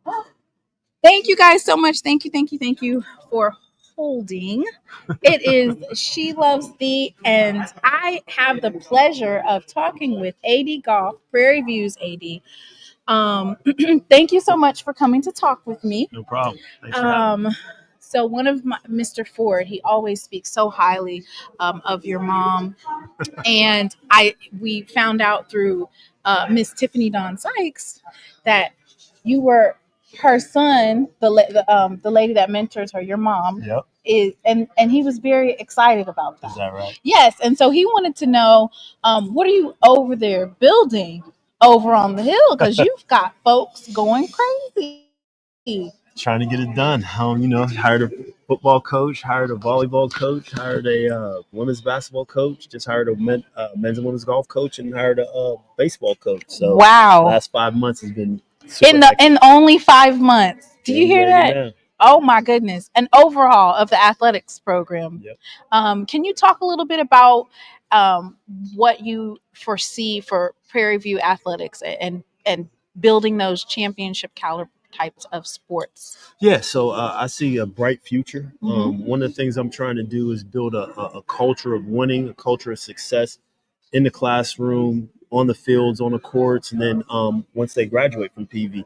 And what I'm trying to do is build, a great mid-major, right? Being in Texas, anytime we recruit a Texas student athlete, we've got to fight a lot of schools. Right. And so we've got to be able, if they want a great HBCU experience, we want to be able to provide that. But if they want a great student athlete experience, we got to be able to provide that too. Because I've got to fight Sam Houston, Stephen F. Austin, Tarleton, Carnate Word, Texas San Antonio, all those schools, right? Yeah, we're recruiting the same student athlete. Right. So that's what we're trying to build at PV. So with PV, one advantage that you guys have off the bat, the facilities are ridiculous. Yeah. And then you guys are probably one of the highest SWAC institutions in terms of your money spent on athletics. Can you talk a little bit about the developing dynamic for NIL and transfer portal and what that impact looks like on your program? Yeah, so I think we've got to take advantage of that. What I've just created too with the last 5 months getting the 5 coaches, but I've just developed a revenue generating team, right? So we brought on a company called Tmaine, who now handles our ticket sales as well as our corporate sponsorship. So now I have 2 individuals focused just on that, and then we just hired a young lady to handle all our development. We've never had anybody that's focused just on our fundraising. Never anybody just focused on ticket sales. No, never anybody who focused on corporate sponsorships. So now we have that revenue generating team because we need to generate as much revenue possible for operations, but also for the NIL. And so we're excited about that. I think with having that revenue generation team, we're going to be able to do some special things at PV. And I am excited to see, of course, your football. Your coach has caused quite the stir in not even just in the SWAC, in the nation. He's been shaking some things up. Can you talk a little bit about your determining factor in hiring Coach Tmaine Jackson and what you foresee for that particular program? Yeah, so I targeted him super early. I knew of him before I even made the change, but then I knew he was going to have a lot of opportunities, right? Because he's been successful everywhere. And that intrigued me from the very beginning. Everywhere he's been a head coach, he's been successful. Then it's about, he's a football guy, right? A championship caliber type of coach. And there's a difference between football coaches and football coaches who are football guys. Right, I've been around this business 30 years, and I can tell the difference. And he's definitely a football guy. Great communicator, great leader, and he cares about the kids, right? You know what I'm saying? We're using football to teach life lessons. And so we were aligned on the vision, and that was really big for me because I don't look at myself as his boss. He doesn't look at himself as my employee. We look at each other as partners. You know what I'm saying? And so that was huge for me. But we're going to win. We're going to win big. We've set a standard, and we don't back down from that standard. And that's why he ruffled some feathers out there because a lot of people were like, "Well, who are you to say this or that or set this standard?" And we're like, "We're PV." Right. PV versus everybody. Exactly. And so that's a standard that we've set, and we're going to go out there and uphold it, and we're going to be successful. Okay. Thank you so much for coming on here. AD Golf, y'all. Prairie View's AD. He's mirroring those sentiments about his programs and all of the coaches that he's hired. He's building championships. So, that's competition. But just know, got a winner over there with the AD. Thank you so much for coming. Anytime. Everybody in the chat, AD Golf. Thank you. Thank you. All right.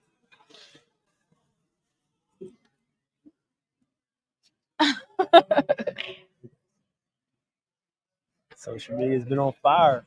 Yeah, that's Dr. Kanisha. She's from Howard. She said that you had to know Coach Jackson was going to come in here and cut up like that.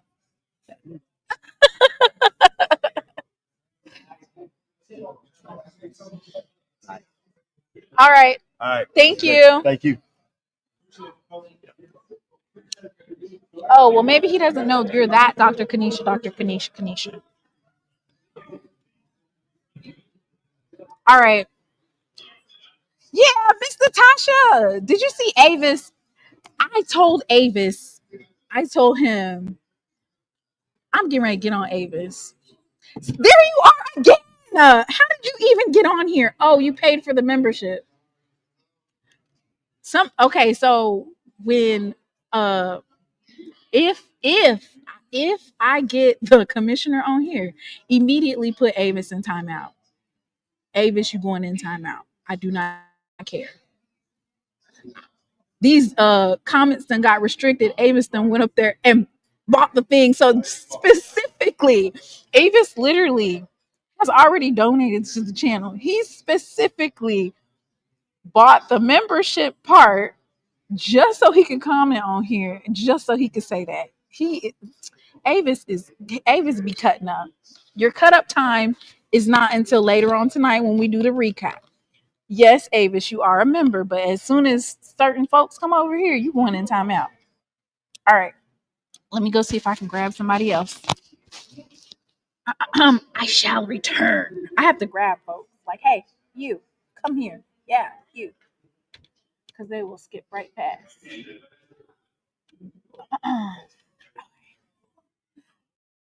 Avis is cutting up so bad.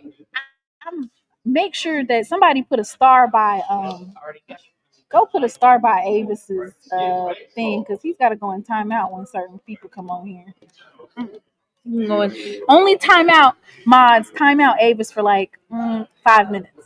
Okay. When that person comes on, you know what to do.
My favorite team.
Sorry about that, folks.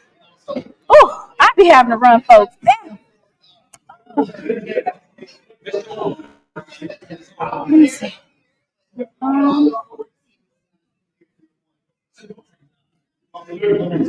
All right.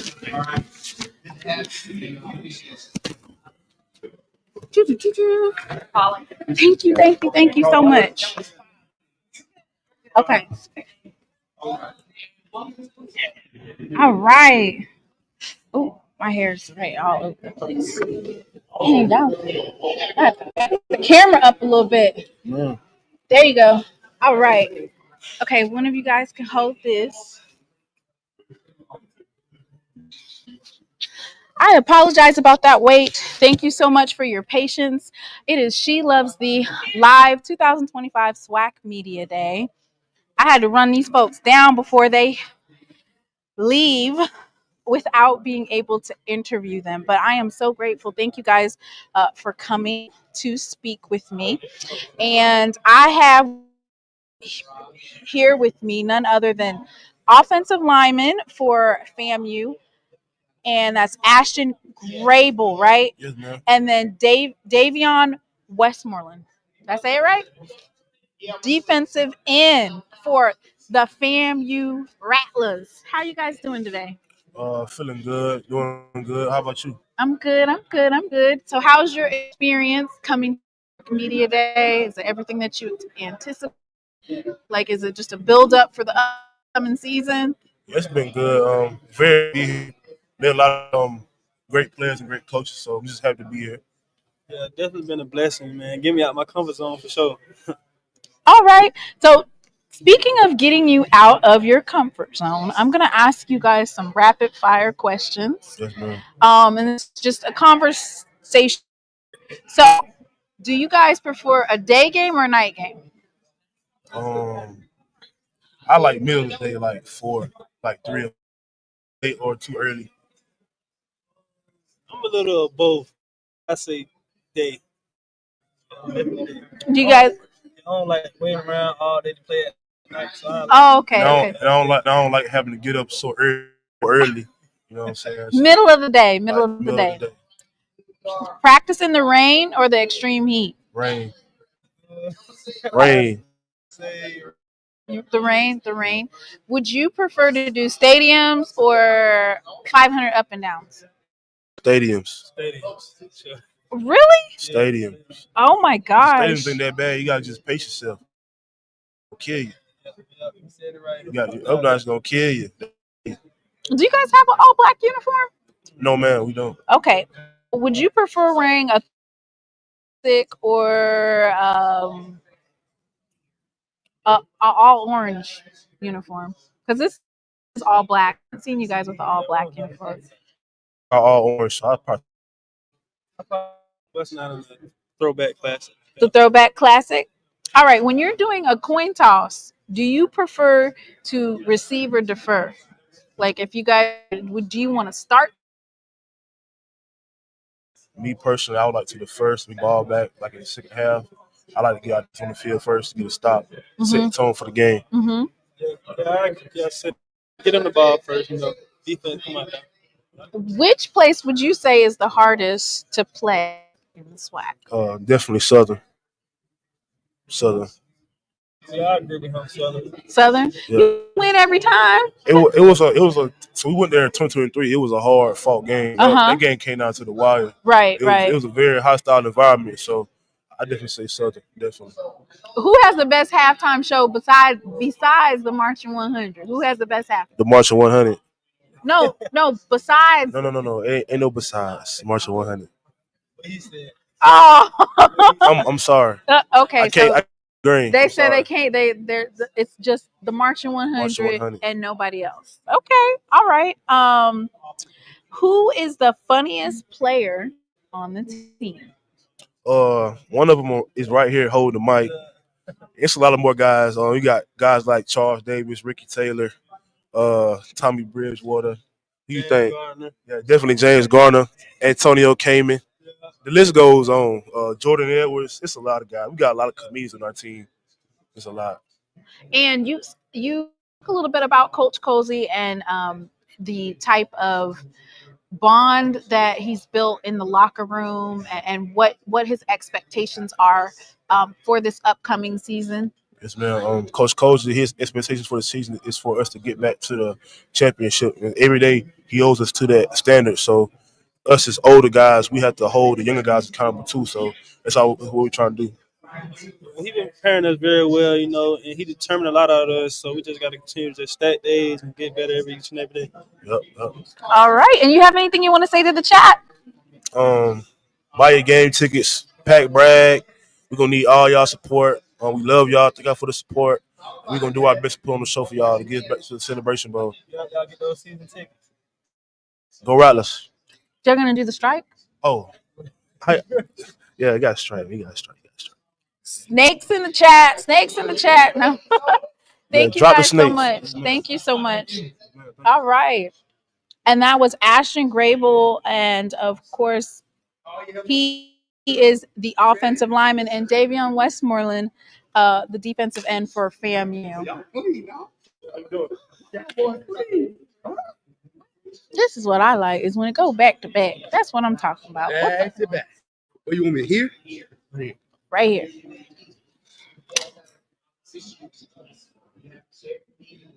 Marked. Here you go. Do you want to just pin it? You can pin it. I had to. Okay. Can you pin it? Yeah, you can pin it. Oh, I can't. Oh, I'm sorry. See, I got glasses on. Dude, where's glasses? Oh, you got me? Yeah. All right, y'all. We have none other than Alonzo Hampton, the head coach of UAPB. His claim or his phrase is "restore the pride." Is it still restore the pride? Because that's what it was last year. No, last year was earn your respect. Earn your respect. First year is restore the pride, which is going to always be the foundation because we're trying to get back to the good days. Right. The national championship year, right? Right. Earn your respect is you got to do something to make people say, you know what, I don't want to play in Pine Bluff. All right. And we've done that. We're getting closer to doing what? This year, our motto is finish. Okay, so he has a new Yeah. motto, but I didn't know that was the motto. So I still got Restore the Pride from 2 years ago. I apologize for that, Coach. You said the name to game is finish. Finish. Finish. We've been Because close to a lot of games. yes. So Dr. Kanisha wants to basically acknowledge how your players did, because I had the chance to interview Trey, Yep. and she said Jeremiah. that Jeremiah Rogers and Trey Glimp, and she said that they did a phenomenal job, and she said that they were sharp. They are. Sharp as a tack. Oh, I love it. All right, Coach. So for 2025 UAPB schedule, Mhm. you are going to be in the Southern Heritage Classic again this year. Yes. This year it's versus Alcorn.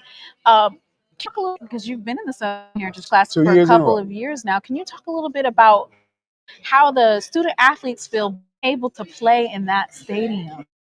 Experience does for your program. Well, obviously, number one, we have a tremendous fan base in Memphis, and our players, anytime they can stay in a hotel, they love it. And so Memphis is like 2.5 hours from Pine Bluff. So for us, we want to play in the Southern Heritage Classic every year. I don't care who it's against. Obviously, we wanted our get back. Tennessee State beat us twice. It was a really good game 2 years in a row, and obviously they were a really good team last year because they went to the playoff. And so now we get a chance to play a conference opponent. You know, Alcorn and Coach Said, he used to be the head coach at UAPB. He's a really good guy, UAPB alum. So I just think it makes it even more intriguing, Right. because the support. Mr. Fred Jones does a tremendous job supporting UAPB, and so we just excited that he invited us back. He got us in there again. Right. Okay. So I told you yesterday we're gonna play. You did. This You game, said that. you know, we're gonna play rapid fire questions. You know, just asking a couple of questions. Okay. Listen, I'm not trying to get any insider information when I Okay. ask you these questions, but let me see. I'm gonna put it up there. So, if you weren't a coach, what would you be? A teacher that was previously. I'm an educator at heart. School teacher, business ed. I love teaching. That players will tell you. I want to be around young men and women. I love sharing my story. I think I'm a testament to God's grace and mercy.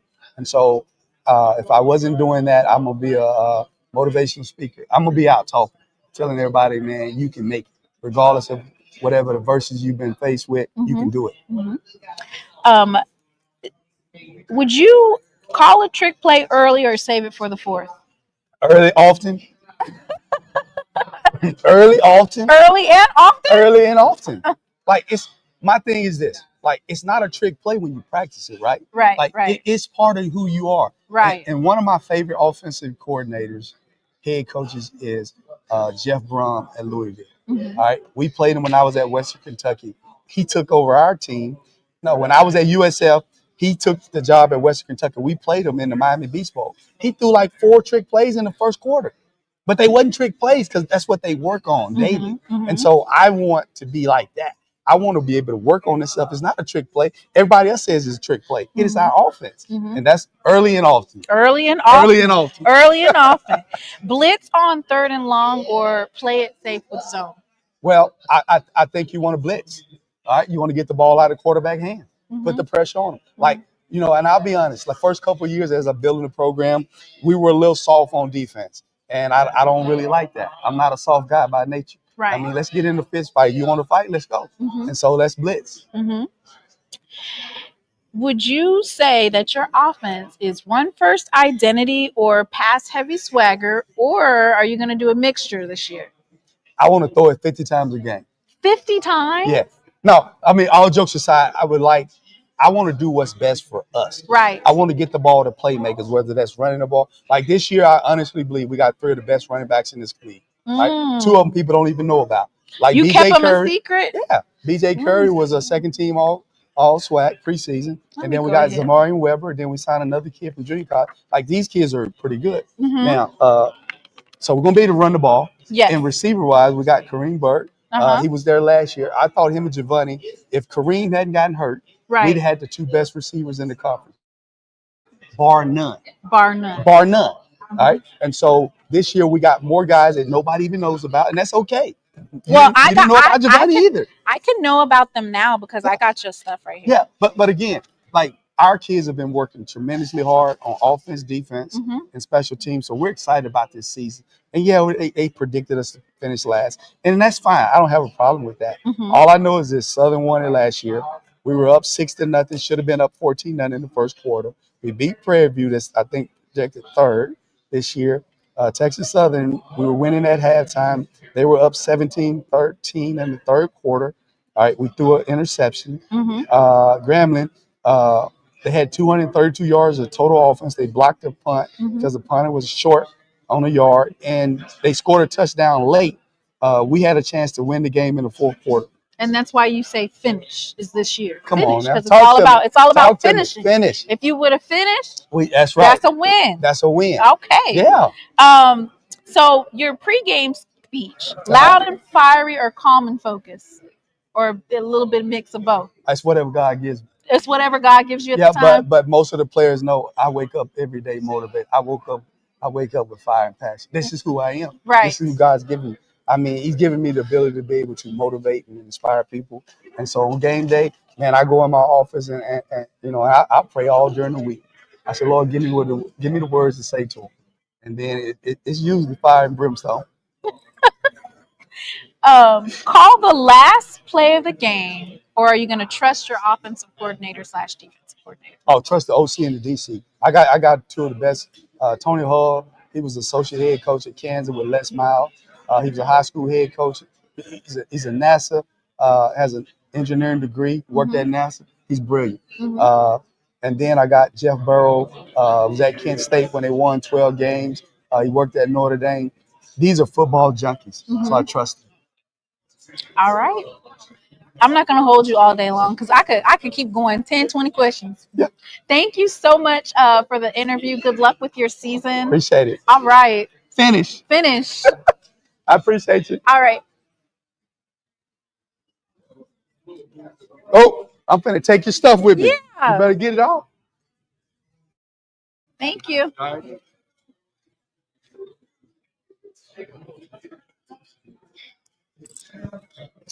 All right, y'all. Let me see who's left. Who is left that I didn't get? Because everybody's leaving, pretty much.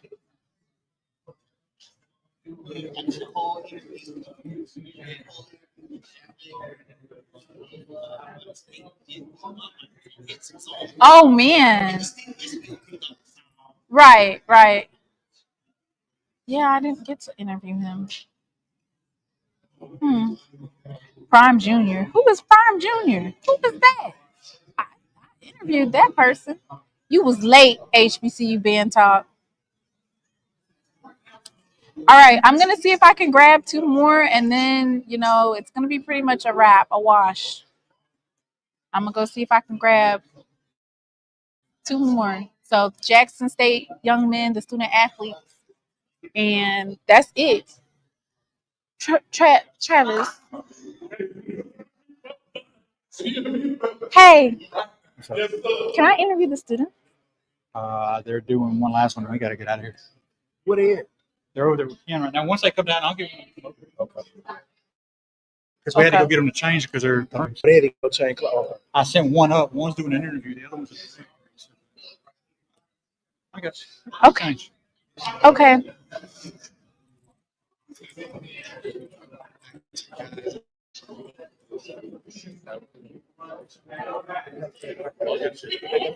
You guys. Have you already interviewed him? No. You meet the players. I already did players. Okay. You can do this. Either he's going to come to you guys, whoever's free. Okay.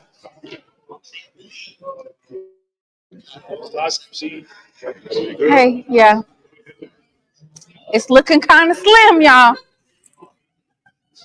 I ain't gonna hold you. It's looking kind of slim, y'all. These folks is getting up out of here. I might not get to interview a couple people, but I normally do. I normally get to interview them. Oh, yeah, they be leaving out here.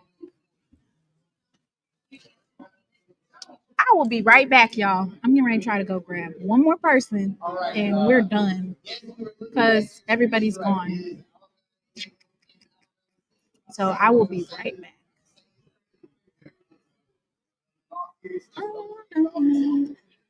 I'm trying to see if I could.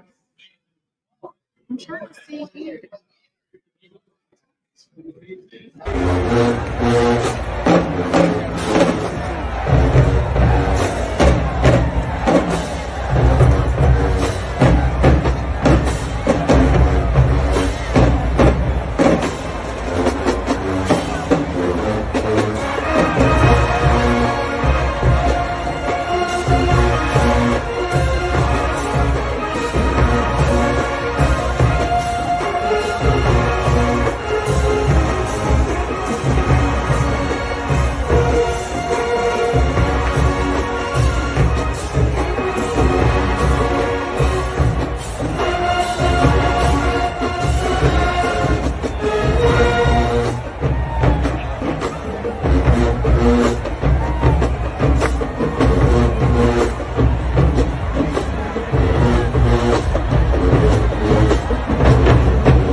Minutes of your time, Coach Sims, please.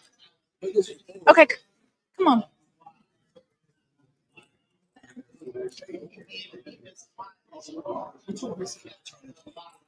It's a game. It's a game. Here you go. Charlie Jordan to play for the Chargers. Hey everybody. I have with me Coach Terry Sims. How you doing? I'm great. How are you? We're live, just Okay. so you know. Good. So Coach said don't be asking him no questions all about his defense because he's not gonna answer them. So we're gonna play the game, start, bench, cut. Okay. See, that's a simple, okay. Start, bench, cut. So we got Jerry Rice from Mississippi Valley, Jimmy Smith, Jags, Mr. Jackson State, and then we got Charlie Joyner of Grambling. Yes, ma'am. So who are you going to start if you had to choose? Oh, you got to go old school. You got to go Charlie Jordan.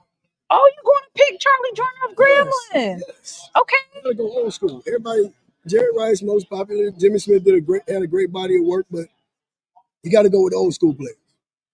And then who are you going to bench? Oh, now you're trying to get everybody online. Nobody. That's how the game is. You pick a player to start. You pick a player to bench. I'm going to have to bench Jimmy Smith. Okay, so who you cutting?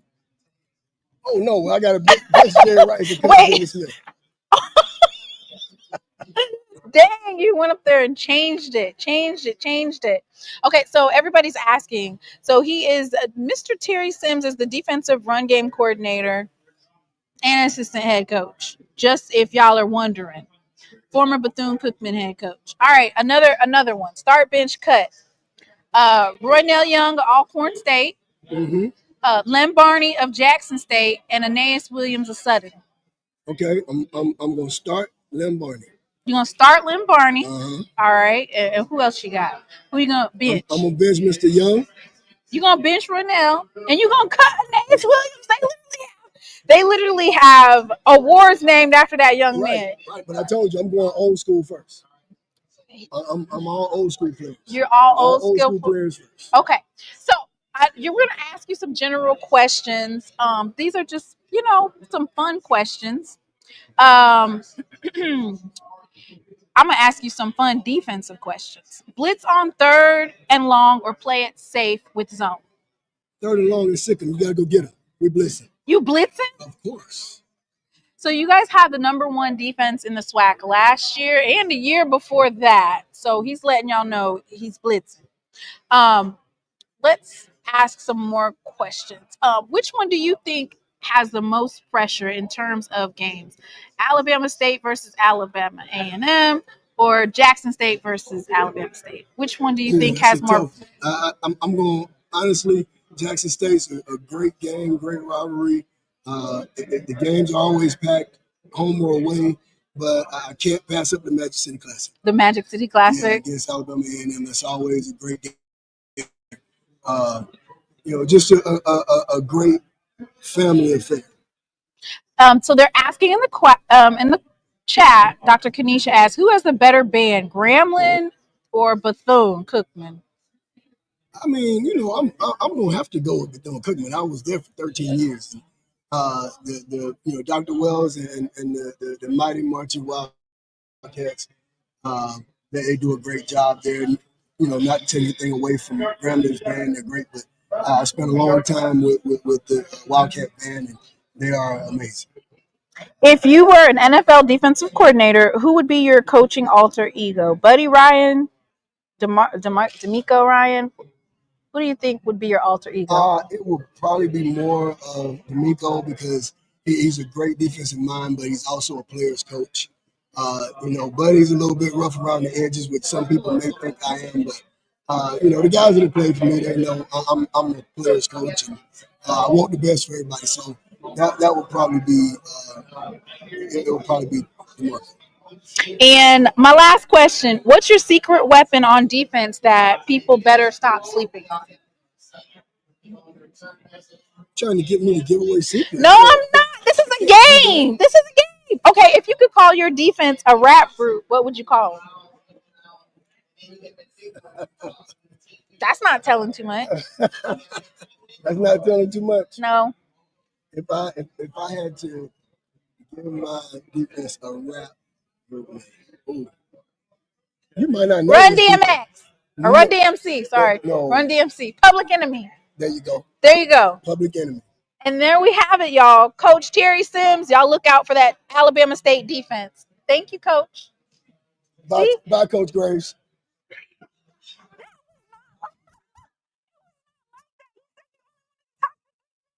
It was not like that, Coach Sims. Why you do that, Coach? That's why he said back Coach Graves. Oh. I was not. How you doing? I'm doing well. How you doing? Good. You gonna have to scoot over one more chair, please, y'all. He's in the building, Pastor Graves. Wow, Pastor Graves. Reverend Graves. Go from bishop to pastor to reverend. I tell you, it's always something. So we're here live at SWAC Media Day. It's She Loves Thee. The title of this interview is Grave Expectations, Southern Style. That's what the name of this particular segment is. Thank you so much for coming to interview with me. I didn't catch you last year, but look, I caught him. I got him. Y'all ask him some questions in the chat. So, my name's spelled wrong. Right here? Yeah, it's all of us. We'll be all right. We'll be all right. It's an E? It's 3 E's, 2 R's. Lord have mercy. Coach. Don't let that distract us. I'm distracted. I am distracted. Let's go. We gotta go. We gotta go. Coach Graves. Okay, so I had you winning the SWAC West. It looks like the SWAC has you clinching the SWAC West as well. Can you talk a little bit about how does that make you feel good that they believe in you, that you're going to clinch that and run it back to the SWAC championship? I mean, it's nice. It's nice, to be honest with you. But at the end of the day, the game's got to be played. The game's got to be played. You got to pick us and put us somewhere. So I appreciate, folks thinking of us in that way. But Mm-hmm. at the end of the day, we got to play the game. Well, you have some phenomenal players that are still on the team, and Ckelby Givens, defensive end, preseason defensive player of the year. Then you have Darren Morris at wide receiver. Can you talk about those two young men and what they're bringing to your program and why you chose them to come to SWAC Media Day? Two great young men who exude what we believe and preach at Southern University. Mm-hmm. Guys are leaders on the team, on the field, off the field, and in the community. So we always want to bring those young men to SWAC Media Day to bring out the best and speak the best for Southern University. Mm-hmm. Mm-hmm. Okay. Are you going to tell us about your quarterbacks, or is that a secret? It's not a secret. We got 4. You got 4. Coach Graves said he got 4. So can you talk a little bit about your offense this year? Do you feel like it's going to be a mixture of the run game, or you're going to build that passing identity? Because you had some quality quarterbacks last year. You still have some in the room, and then you've added some. Can you talk a little bit about that offensive scheme? Or I think we'll be better offensively in terms of production because now the guys have had a full year under our offensive coordinator, Mark Frederick, and we had a really good spring. Thought those guys did a great job of executing what we were trying to do.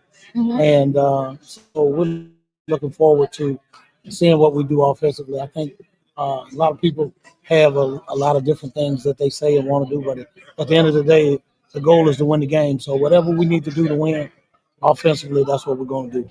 And you have an earlier season this year. You starting on August 23rd. Do you have anything special cooked up for North Carolina Central? Well, we're gonna prepare.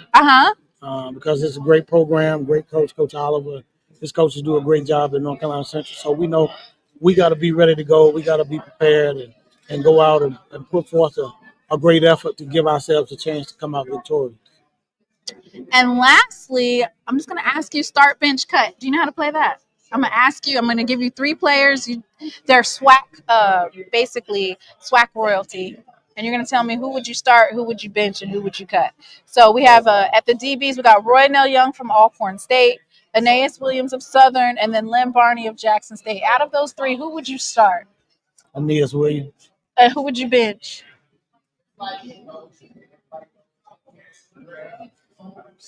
It's tough because I know all those. What's after bench? There is. It's just start, bench, or cut. Oh, you got to start, bench, or cut. Yeah. So you starting. I'd have to cut Roy Nell Young and bench him. Okay. And that's hard though. That was a hard one. That's not fair. That was a great defensive match. Okay, and so then we're going to do the wide receivers. We have Jerry Rice of Mississippi Valley, Jimmy Smith of Jackson State, and Charlie Joyner of Grambling. Who would you start out of these 3? My frat brother, Jerry Rice. Okay. And who you benching?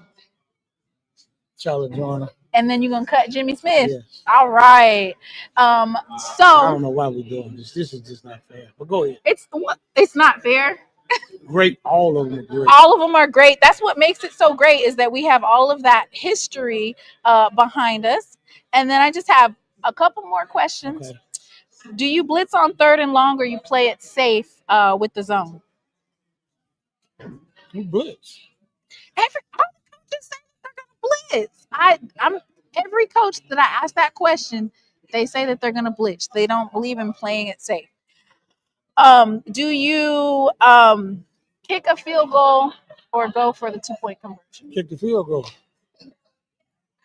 Who do you believe is the greatest SWAC coach of all time?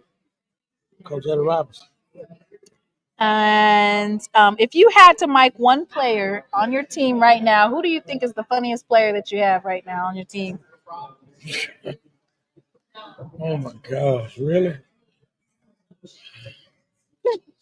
Okay. Probably Darren Morris. Oh, really? Yeah, probably Darren Morris. It's a few other ones, but I'd say Darren Morris.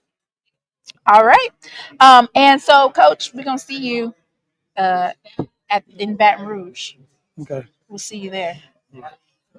And they want to know, are you still listening to JSU Get Ready? I mean, listen, let me address that. Yes. Coach, clearing the room. I want to clear the air because a lot of people don't understand the history of HBCU athletics and bands and things of that nature. Mm-hmm. As a competitor, Mm-hmm. that atmosphere is what a competitor wants to play. Mm-hmm. Mm-hmm. If you are a champion or winner, you want to play in great atmospheres. Mm-hmm. Why that made such a whatever is just beyond me. But I mean, I want to play everywhere that's exciting and filled with A.W. Mumford. Mhm. There's no place like the Bluff. So, and me as a competitor, as a champion, as a coach, a champion as a player, I want to play in a great atmosphere. So, if whatever that atmosphere is, who that atmosphere is, what's cool, I'm all for it. You heard him. He cleared the air. They just wanted something to run with, Coach. I gave him something to run. Tell that. Now run and tell that. That's what he said. Thank you so much, All Coach right, Gray. thank you. I All right, go appreciate you. Jags. Go Jags. Bye, Just Coach not- Terry Sam. See you later. Alabama State. All right, that was Coach Graves.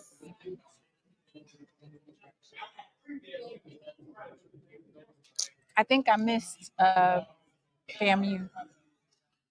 I think that's about it, y'all. I'm gonna go look, but I think that's about it. Thank you, Coach Graves. You're very welcome.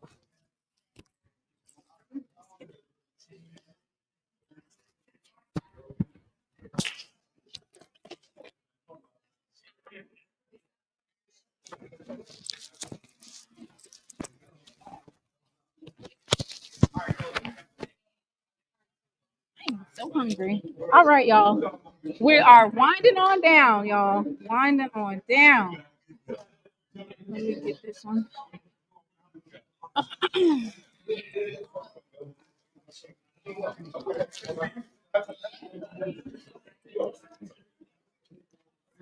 I think they're gone. I'm sorry, you guys. I think they left. Honestly, I won't get to them because they were over on the other side. So I think they're gone. I think they left already.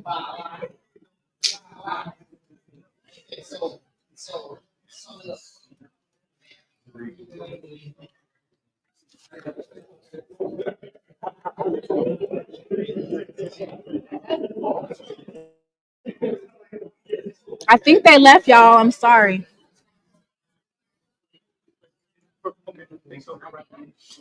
Hello, hello, hello. Yep. Good, good, good. Where you want to put it? Right there. There you go. Perfect. All right. Thank you so much for tuning in to She Loves Thee podcast. I am She Loves Thee, and I am here with head coach James Colzie III here at the 2025 SWAC Media Day. This is his second year as head coach at FAMU. Thank you so much for coming and talking to me today. Thanks for having me today. The segment is called Striking Conversations with FAMU head coach Colzie. So Yes. you went 7-5 last year, and you that's are. the second time you said that already. I'm getting ready to finish the I question. know. Go ahead. No, I'm saying that's a good record to build up off of. Well, the challenge we had a little bit last year, but we know what the expectations are in Tallahassee as well. Yes. So what have you done? Well, I've seen some recruiting. Yes. What have you done offensively and defensively to build off of last season's winning season? Well, I'll say this. I think, being a part of the staff in 23 Mhm. and then 22, and then looking at the teams that were built at that time, I think last year's team, we lacked the how big we could have been or the strength of our trenches, right? Our offensive line and defensive line, in my opinion, was not necessarily at the standard that we needed it to be. So we had to definitely upgrade in those positions. Now, to go along with some of the guys that we have returning, but the biggest thing was we need to get bigger, stronger in those positions, because there was times last year where we had a hard time trying to stop the run. There was times last year when we had the ability to run, right? Well, we didn't have the ability to run the football. So, those are a couple of things that we needed to make sure we addressed. Our skill positions, our linebackers, our DBs, things of that nature. We got a pretty good group right there, but the trenches is something that we need to make sure that we improved upon. And so speaking of trenches, that's who you bought to SWAC Media Day, Ashton Grable and Davion Westmoreland. Can you speak to those young men and why you chose them for SWAC Media Day and what they bring to your team? Well, Ashton Grable is a two-time All-SWAC player, right? I mean, he was first team last year, first team the year before that, on a couple All-American lists.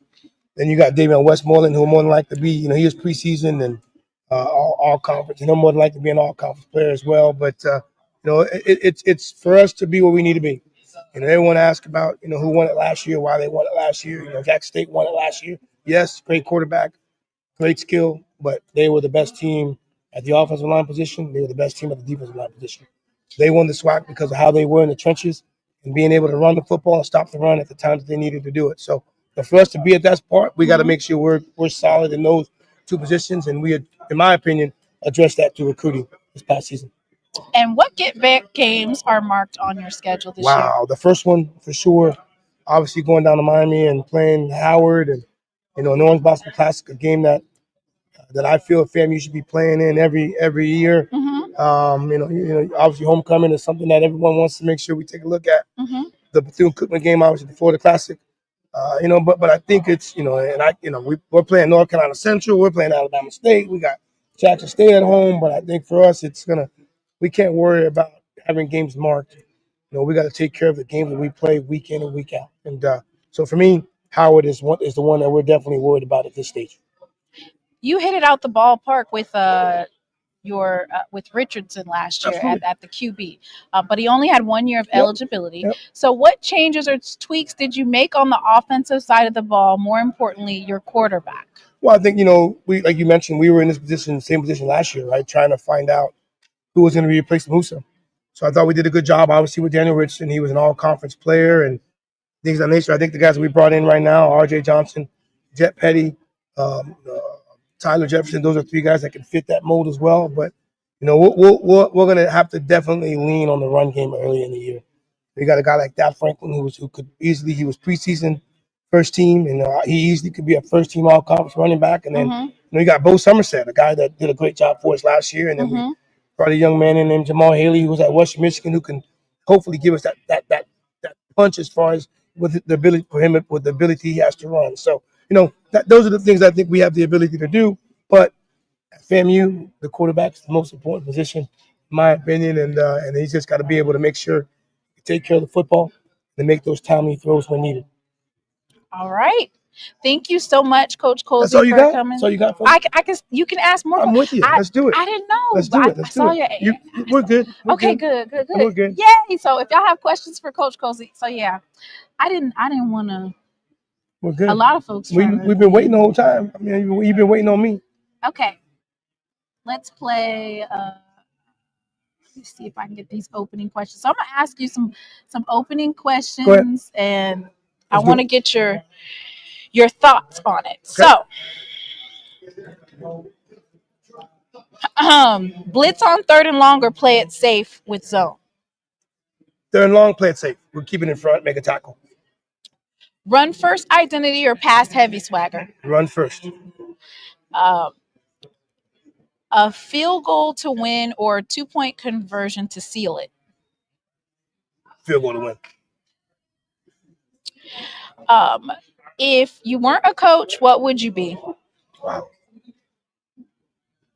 An athletic director. Call a trick play early or save it for the fourth? Trick play early. If you're doing a coin toss, do you receive or defer? We always defer. Always defer? Always defer. And this year, you said that you're going to be doing some defensive play calling. Yeah, I'll call the defense. We got a great defensive staff. Coach Ckelby Thompson we brought in as a defensive coordinator.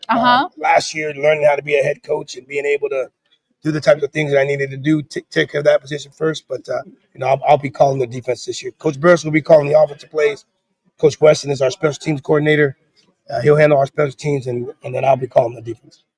And you, how much more did you beef up those trenches this year to open up the game for this season? Because we saw Ash. I just saw Ashton Grable. Yeah. We got Charles Davis is a returning guy, but we brought about 4 or 5 offensive linemen in. I brought another 4 or 5 defensive linemen in. We had to make sure we took care of the trenches. We didn't do a great job of that last year, and that's something that we had to make sure we addressed. Coach, your upcoming schedule has Jackson State, a preseason top FCS opponent, and North Carolina Central. Is this a preseason high voter getter? Is this stiff schedule stressful, or is it more of iron sharpening iron? Well, we're playing both those teams in the middle of the season. Both those teams, as us as well, we could be at different points of our season at that time, right? So, Right. But for us, we wanted to make sure we're playing the best opponents we could. Mm-hmm. But those are two very, very good football teams. Two teams you probably could see in a Celebration Bowl as long as us as well. But we just wanted to make sure we put the best schedule forward, and I think we did a good job of that. All right. That's it. Which classic are you more excited to play? The Florida Classic or the Orange Blossom Classic? Which one do you? Well, I'm going to say the first one, Uh-huh. but I understand the last one. The first one, because that's the first game of the year, but Florida Classic, man, that could change families. Mess around and lose those. But the best answer is the first one, because that's the first game of the year. But I definitely understand the importance of the Bethune-Cookman game. All right, you guys, and there you have it. It's Coach Colzie of the FAMU Rattlers. Are you going to strike for us today? Always strike, and strike again. All right. Thank you, Coach. Appreciate you. My mic is on you. I can't take that with me? No. Thank you. Appreciate it. Okay. I think I'm over. I don't think I have anybody. I might be able to get Coach Eddie Robinson. I might. It's a slim chance.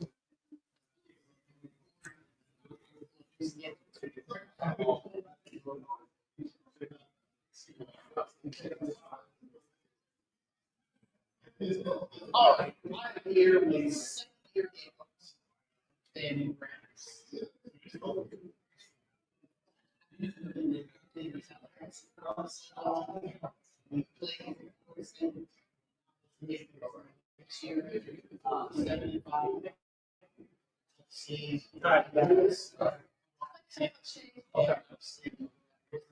exactly what you guys are looking for. This is new. And so with this new season, staff is starting out with new personnel and that's some good. So let's talk a little bit about how this is out of the ball first.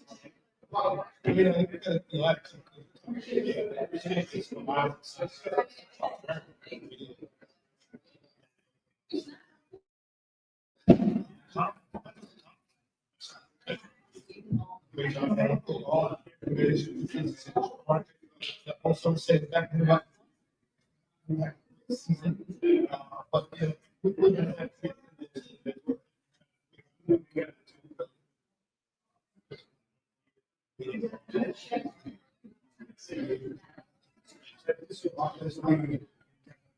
how we won last year.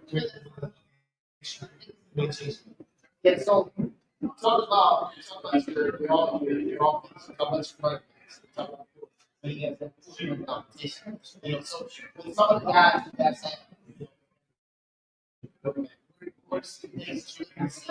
from the guys right.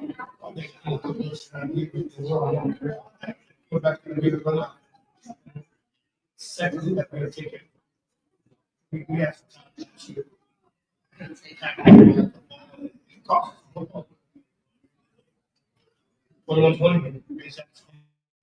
on the boat. All right. Three different occasions that we shoot on the boat. Not just the boat. Get yourself four.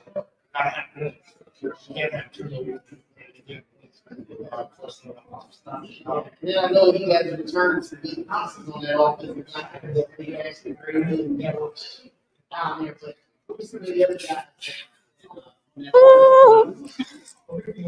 Okay. Are you in both of those? Yeah. Okay. Come on. Yeah, you guys can both come over here at the same time. You're gonna have to scoot over. Oh, I thought you were sitting in the middle. No, I sit over here.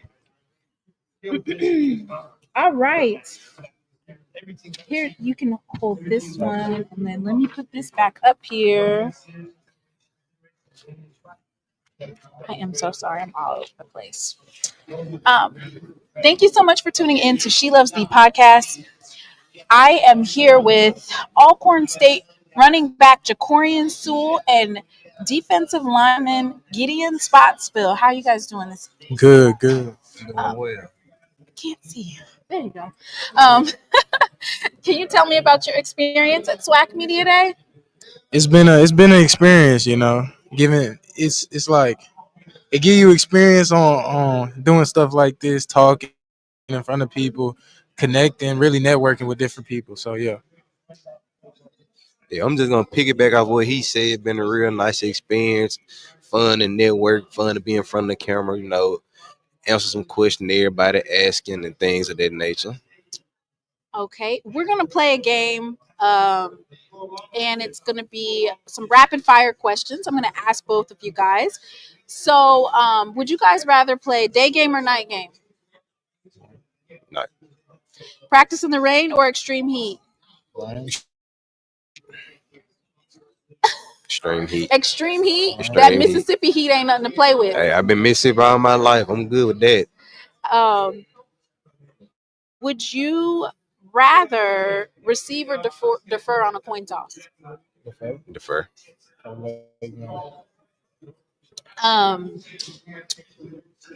Blitz on third and long or play it safe with zone? Blitz. Blitz? Yeah, our dog's gonna get home. What happened? I say our dog's gonna get home. Oh, they gonna go after it? Yeah, they getting home. Okay. I have another question. A big sack or a pick six? Big six. If you guys have a D-line dance-off, which one of the members on your team wins? Eric Thomas, you know, my team. Yeah, E.T. Yeah, he could dance for real. Who is the loudest mouth in the DB room? DB? Yeah.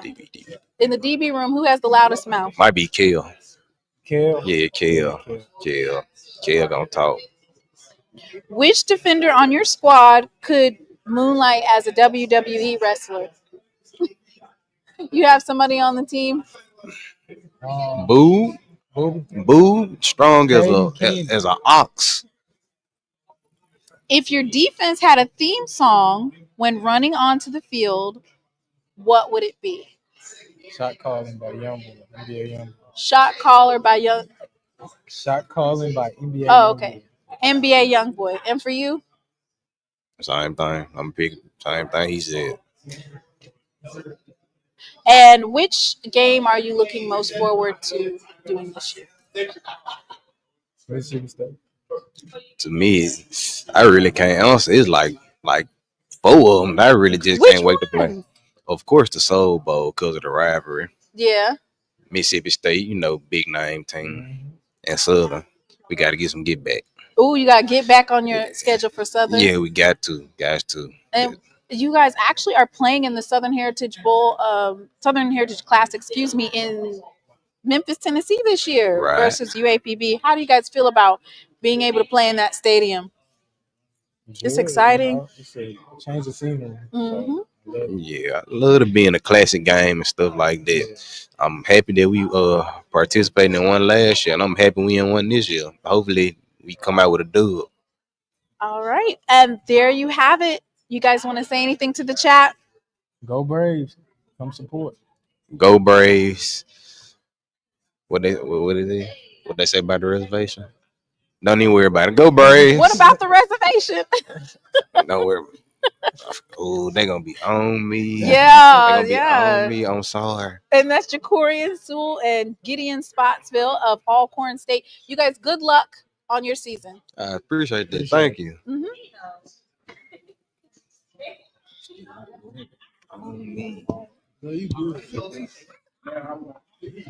Why try to get out the car? We gonna come.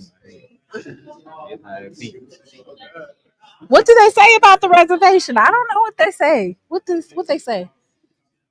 Come on with it. Anybody in the chat know what the saying is for the reservation? Fear the reservation. Fear the brave. Be something like that. I'm sorry, Chad. All my former nights. Don't get on me. All right. Oh man. Well, you guys, I think that's it. I knew that was gonna happen. I don't even know why.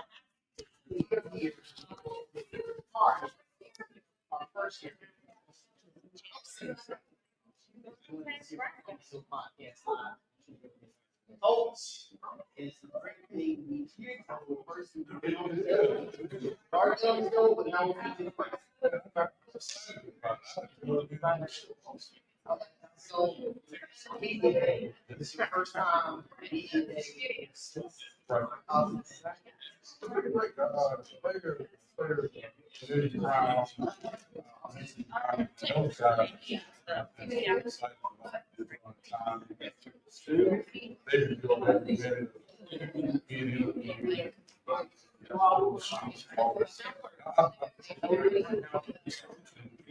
Because they've worked really hard. They've been using both racks already. Both guys.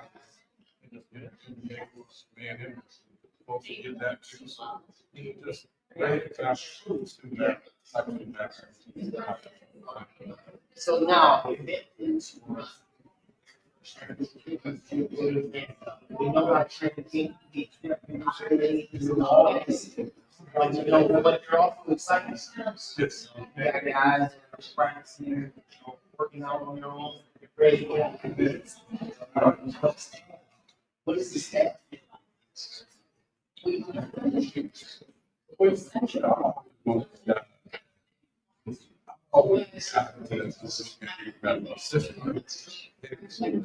to also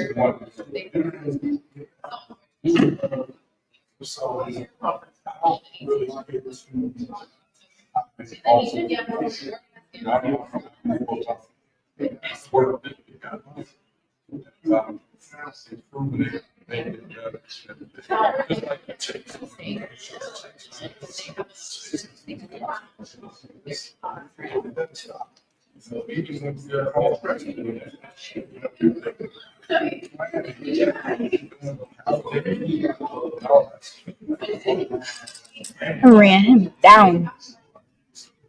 All right, y'all. Hey, I'm excited.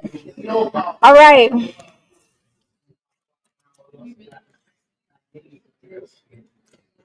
Here you go.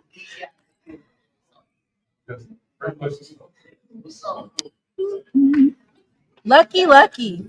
Right before he walked out. It happens like that every year. Yeah. I get him right before he walks out. That means I am not a priority. That is not what that means. It means you're highly requested. And thank you so much for tuning into She Loves the podcast. I am here at the 2025 SWAC Media Day, and we are live here with Alabama State head coach Robinson Jr. in your fourth year. Thank you so much. I know you was ready to phone out of here, so thank you for coming and doing an interview with me. How have you been doing? I've been doing good. How's it going? Good. Particular segment, I'm calling it Stinging Truth with Alabama State University head coach Eddie Robinson Jr. So the question that I want to ask is, because your coach Sims wouldn't tell me anything about that defensive side. Guys, coaches, you had the number one defense for 2 years in a row, and you have a dominating defense like calling. And so we've made some adjustments and changes in your defensive coaching staff. Can you talk about the continuity for this year, and what do you expect the same level of dominance? Oh yeah, we expect guys play well, hard. Attitude. Nobody if they didn't run 100% to the ball every time. We understand that. Coach Lose it for the last couple of years. He went on the UAPB position there. Graham was all-conference state, been on him since then. Was a very good high school coach and coordinator and linebacker coach. So he understands the players, he understands the continuity. Our philosophies are the same, so we won't change a whole lot. Got a lot of new players that'll be playing, but I think the guys have been watching, they've been looking, so they're hungry and ready to go play. And they got one guy key on us who knows that it's his chance. All kinds of players. Safety. And he, the student athletes that was here at Media Day. Correct. Can you also speak to Cameron Smith, defensive lineman, and what he brings to the table as well? Yeah, great kid. We have a couple guys back on that offensive line. He understands the toughness we want, being physical on the offensive line. Just a great kid. Smart kid, on pace to graduate, transfer in, and big guy, big human being. And so if he can play at the level, we feel like he's a kid that has a chance to play at the next level. Like we expect him. And the last question for Coach, he's got a head up on it, is you talk a bit about your offense. Last year, you had some hiccups, of course, with the quarterback. So this year, what have you done offensively to make sure that your offense is able to carry through and able to score points? Yeah, injuries are a part of the game. We had 3 kids get hurt in the first 2 weeks. Have those guys come back, Kareem, Andrew Body, Tmaine, too. We still have Braylon Brad, a couple of the guys in the mix. So I think it's going to be a great competition. Mm-hmm. So I think those guys push each other. They encourage each other, but by the quarterback position only one time. So they'll go compete, understand coordinate the quarterback, get better at that position, be more consistent for us to put up more points, which is the ultimate goal. I can't got a head out of it. Thank you so much for coming in with me today. And we'll see you for homecoming. Is it homecoming? Yeah. Y'all didn't tell me. I'm not gonna say nothing else about it because the first time when I made a comment, homecoming didn't go so well. But that's when I see you. No, I appreciate you covering the SWAC, covering the BC football, and so we're trying to put out a great product, all 12 of the coaches, but we need people like you to cover us, to tell everybody about the great product that we're putting out. So I think that I definitely appreciate that. Thank you so much, Coach. Absolutely, appreciate it. All right, and that is Eddie Robinson Jr. of Alabama State University. He said the defense is returning, and he said that offense, he done cleaned it up. So that's the Cliff Note version. Yeah, that's the Cliff Note. The AI version. Yeah. All right, thank you. All right. I appreciate it. Thank you. See, that was good. Right on cue. See? Yep. In and out.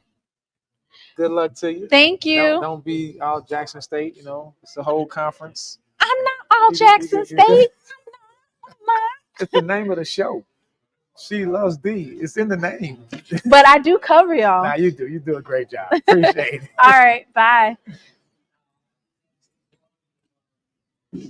All right, y'all. I think that's it. Oh. Coach, you got my mic?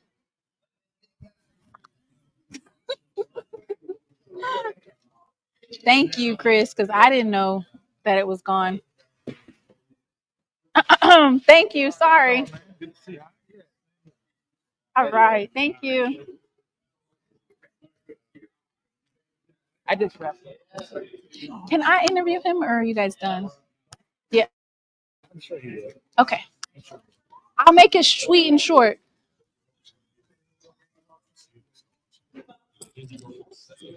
He was not, Chris.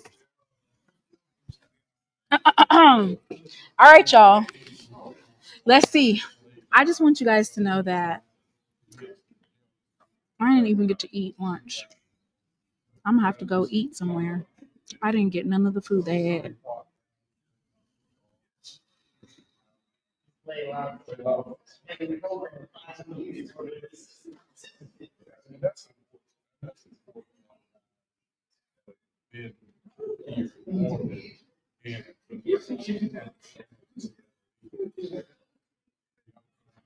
only got to interview Coach TC, y'all.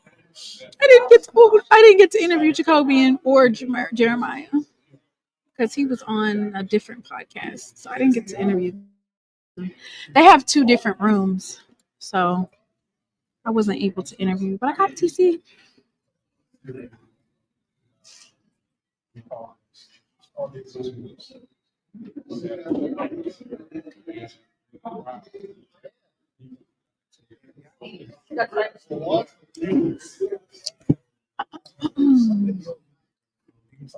So I'm hoping that I can get this one last interview, and then it's 2:26. So I'll come back here at 8:30. I gotta find out what I'm gonna eat because I didn't even. Thank you, Miss Lisa.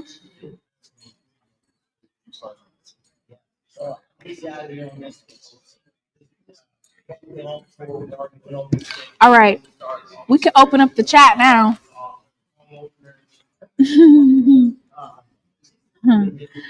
Lord have mercy. So I am so I think I did a lot of we did a lot of interviews today. I think we did pretty good. We knocked them out.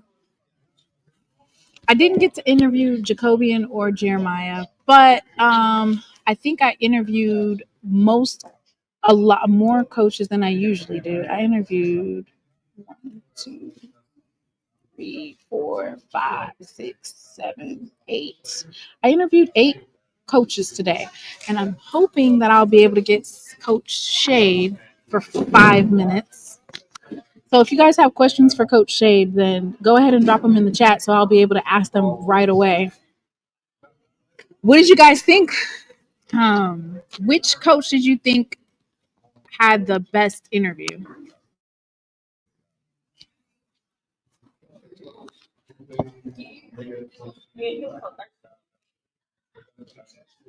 I'm ready to take a nap.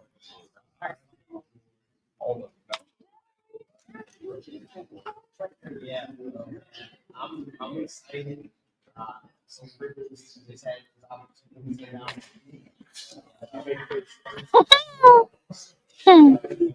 Coach Tmaine.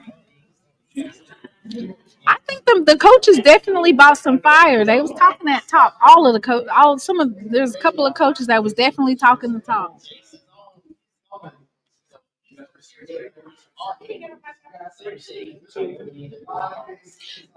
Yes, you did miss Coach Hampton. I interviewed Coach Hampton. So I'm hoping I'll get, it's time for folks to go. Folks is ready to leave up out of here.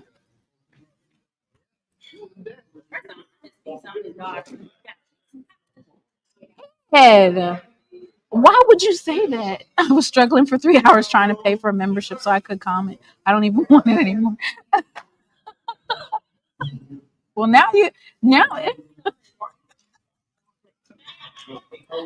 okay, let me see if I can get Coach Shade. I'm praying, my fingers crossed that he'll give me an interview. Oh.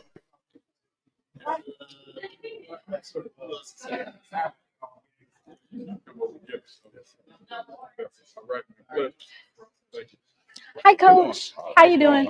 I'm Timona from SheLovesThee podcast. SheLovesThee? SheLovesThee. Yeah. Well, that's Jackson State. SheLovesThee. I still cover all of the SWAC. No, I'm not complaining or anything. No, that's cool. Hey, how you doing? I think I've seen something on social media with you. Yes. Can you do a 3-minute interview? 3 minutes. 2 minutes. This man right here going. I don't mind. No. Yeah. Yeah. We're good. Okay.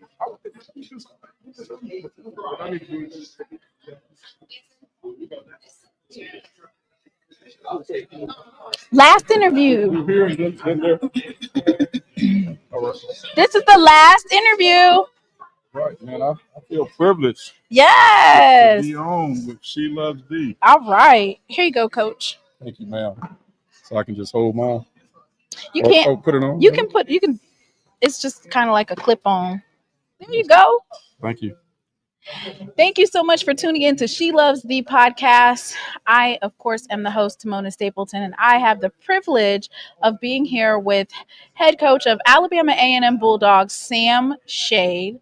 This is his first year in the SWAC at the helm of Alabama A&M, and the title of this segment is Shade's Spotlight, Bulldog Takeover. That's good stuff. I like that. I like that title. Yes, yes, yes. So, Coach Shade, welcome to the SWAC. Welcome to the SWAC. Welcome, welcome, Thank welcome. you so much. I'm so glad to be a part of the SWAC. I really am, and thankful to so many people. Our president, Dr. Wims, our AD, Dr. Bryant, just truly blessed and honored that they chose me to be their head football coach. And of course, they chose you because you had a high caliber program. You did well at Miles College. Can you talk a little bit about? And then you're from Alabama, so you have the roots. Or not Right here in Birmingham, born and raised. Right. So, Right can here. you talk a little bit about your recruiting prowess and the ability to tap into all of those hotbeds in the state of Alabama? Well, so being from Birmingham, Alabama is really I love my city. It's been really good to me, me and my family actually. But it's good that to have that in recruiting, the relationships that I have from many years of recruiting the state. Mm-hmm.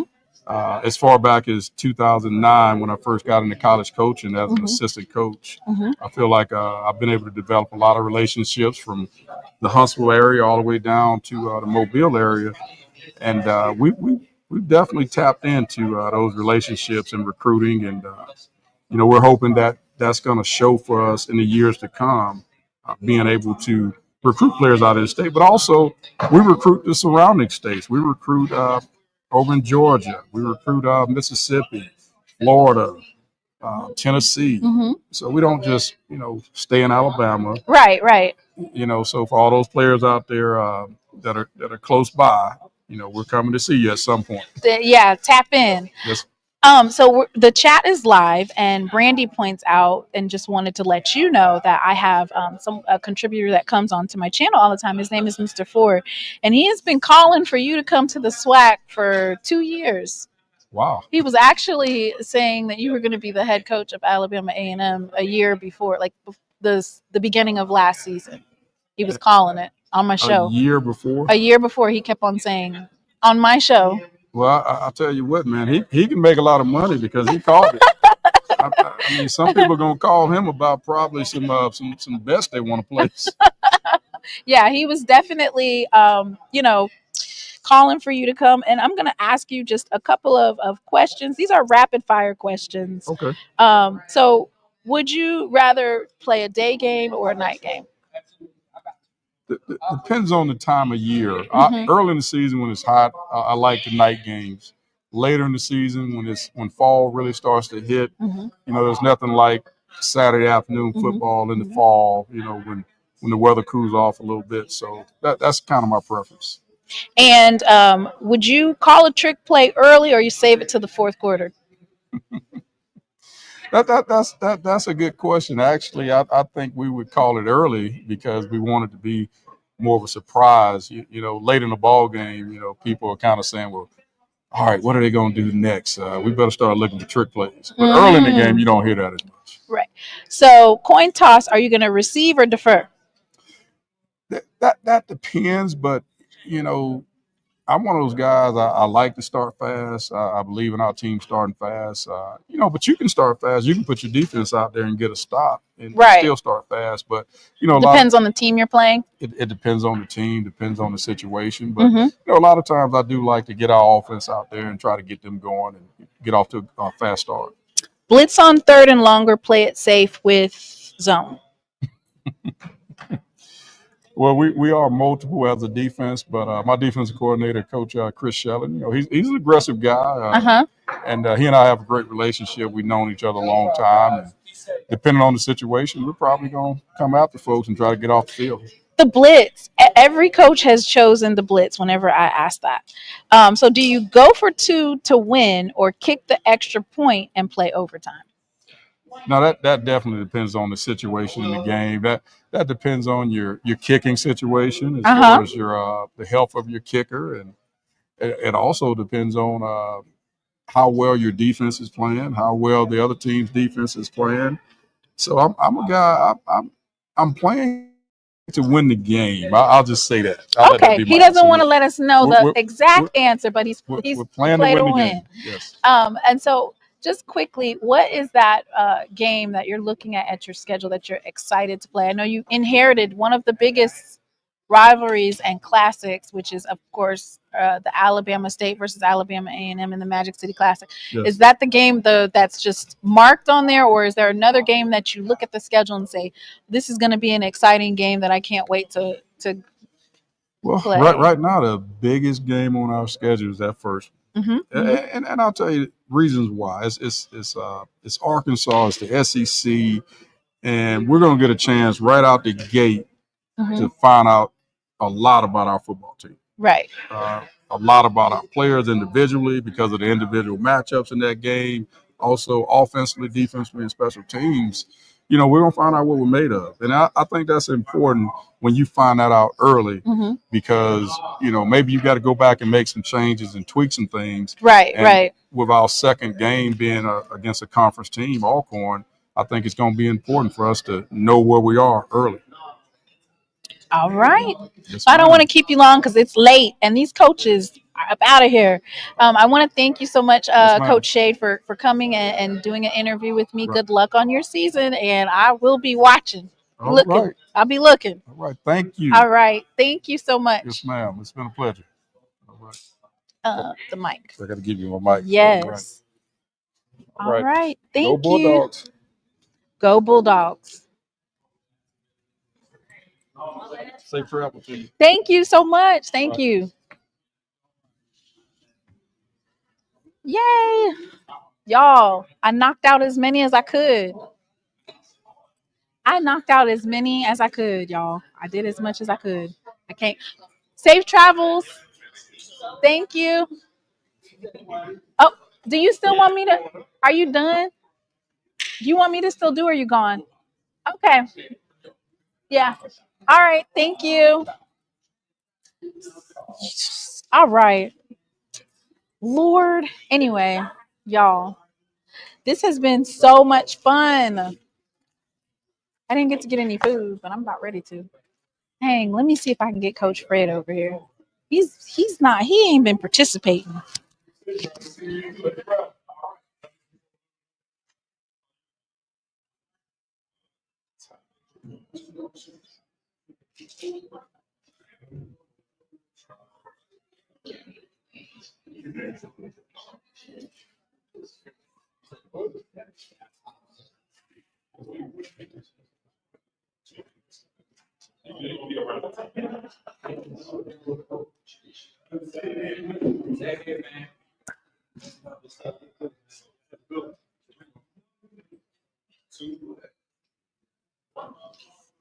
All right. Wait, hang on. Let me get your stuff up on the screen. Hang on just a second. Huh? No, I'm not about to play.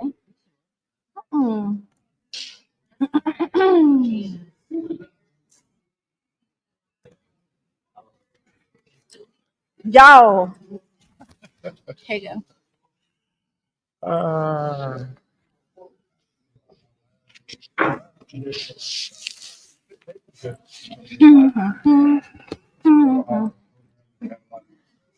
Hey, everybody. We can ready to close out the show, and I have a special guest. None other than Coach Fred. How you doing today? I'm good. How are you? I'm good. I just wanted to get your thoughts about SWAC Media Day, what you're most interested in seeing,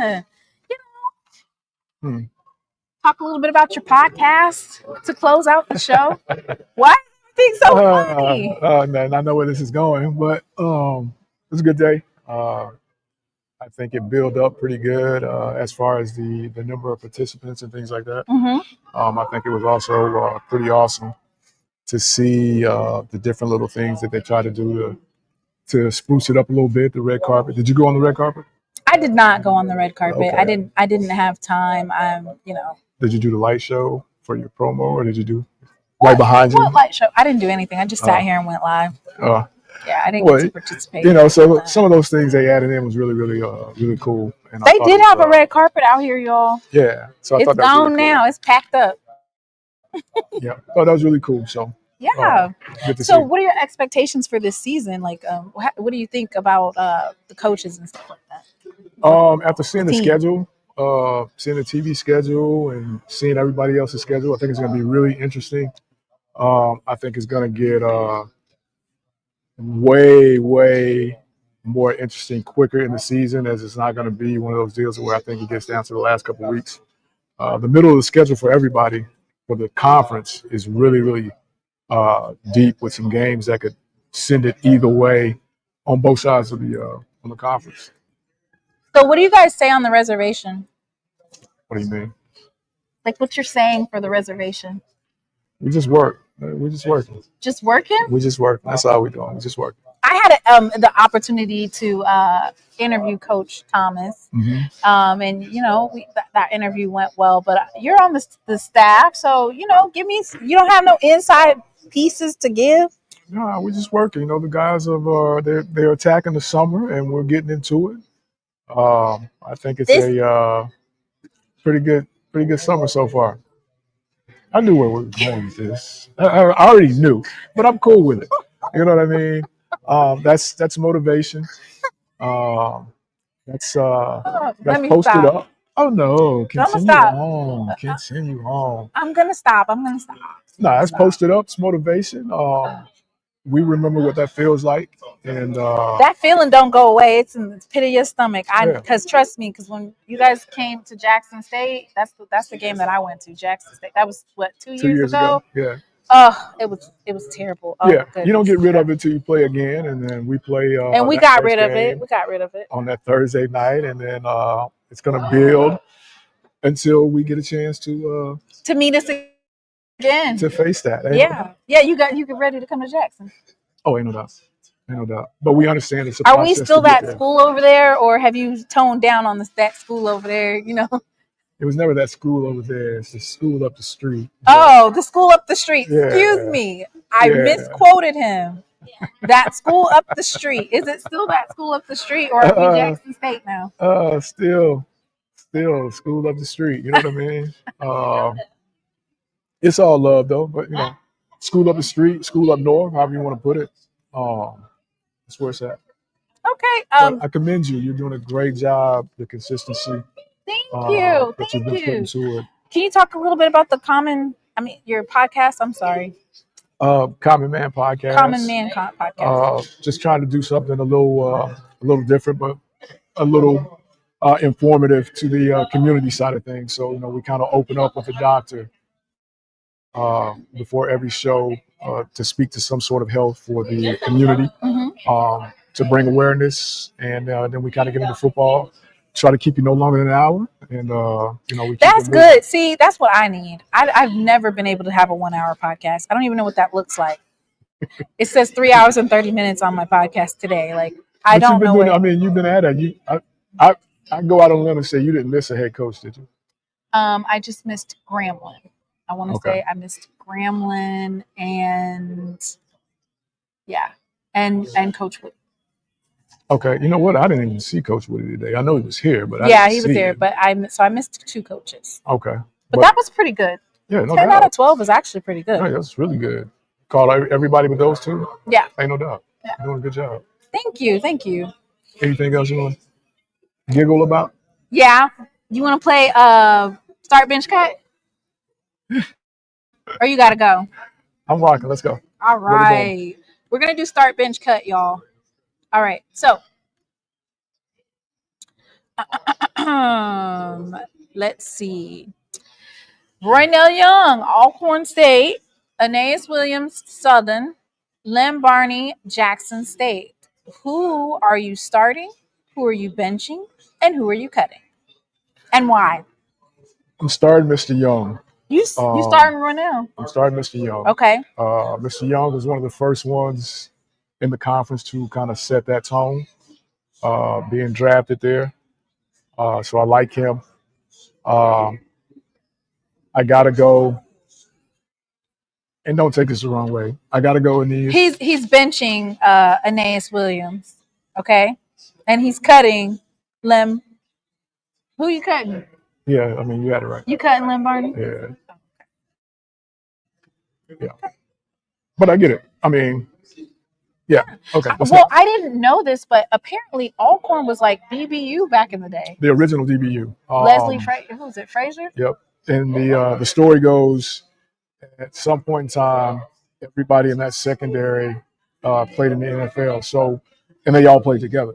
So it started as one was a senior, one was a junior, sophomore, freshman, incoming freshman, and for close to 6 years straight, maybe a little over 6 years, they had someone drafted or make a NFL roster. So that became the DBU deal. Yep. So somebody wants to do Country Boy Rapid Fire. What is that? So basically, I'm going to ask you questions, and you have to answer them as quick as possible, like the first thing that comes to your mind. All right. So hunting or fishing? Fishing. Collard greens or mac and cheese? College. Boots or sneakers? Sneakers. ATV or pickup truck? Pickup truck. What's a favorite Southern saying that you live by? It is what it is. It is what it is. All right. I want to ask you some defensive questions. You ain't got to go nowhere, do you? I'm just gauging my guys. Okay. Day game or night game? Man, I like a day game. Practice in the rain or extreme heat? I'm a Florida boy, so I like the heat. Go for 2 to win or kick the extra point and play overtime? If we're at home, we're going for the win. If we're on the road, if we're on the road, we're going for the win. If we're at home, we're kicking the extra point. Coin toss, do you receive or defer? We're going to defer. Where is the hardest? What the heck? That means get out. Where's the hardest place to play in the SWAC? Valley. Valley? You've got to get up. You mentally got to get yourself together. Did you just say the hardest place to play is Valley in Itabena? It's tough to get your kids up for that game. Oh wow! Why would it be tough? Before the turf and things like that, you always have to deal with the grass, now they got the conditions turf and things like that before then. But yeah, they said that. You don't gotta leave here, or no? What is the saying? You ain't got to go home, but you got to get the hell up out of here. Peace. Thank you. Thank you. You got your jokes off. You good? I didn't really. I was light. I appreciate it. All right. All right, y'all. They basically said, y'all need to hurry up and get gone. Get gone. See? Okay, y'all. So I will see you guys at 8. I'm going to go eat and then take a nap. So I will see you guys at 8 to 8:15 tonight. Ask him, does Alcorn have any new facility upgrades in the works? Unstoppable? I don't think so. I don't know. What I would like for everybody to do is like, share, subscribe. If you enjoyed the show today and you would like to make a donation, please feel free to do so.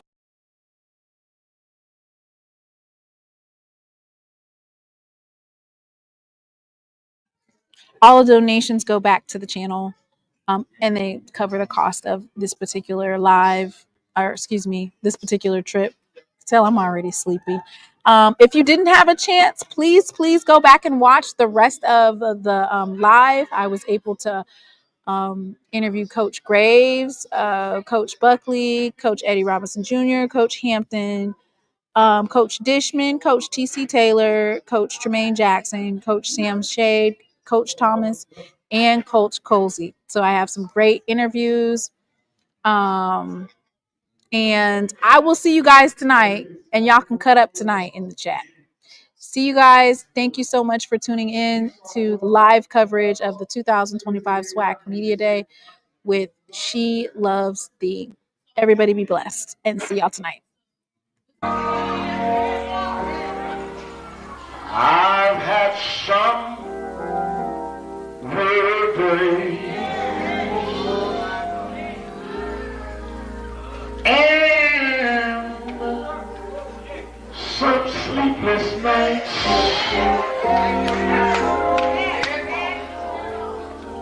but when I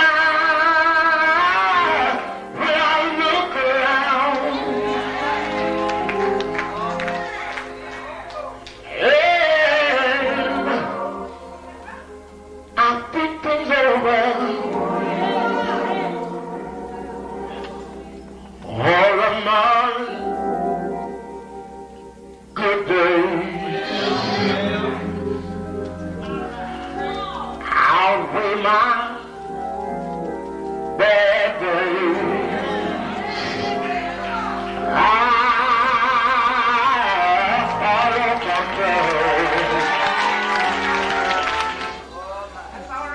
The clouds hang low.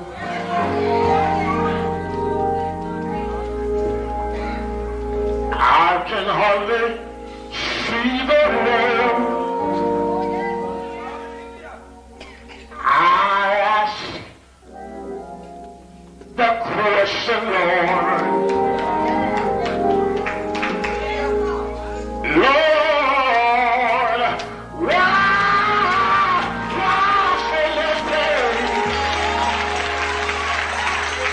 But He knows what's best for me.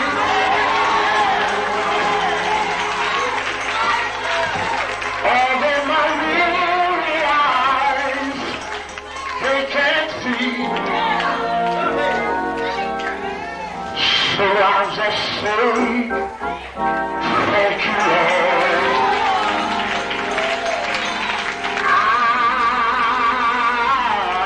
I won't complain.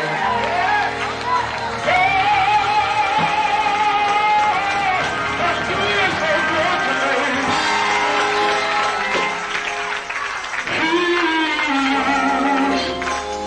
He's been good to me.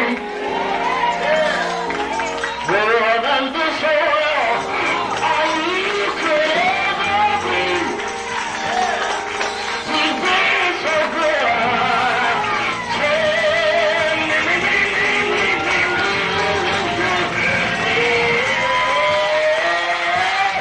But He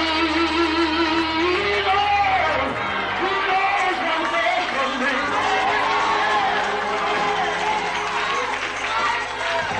Although my weary eyes, they can't see. So I'm just saying, thank you, Lord.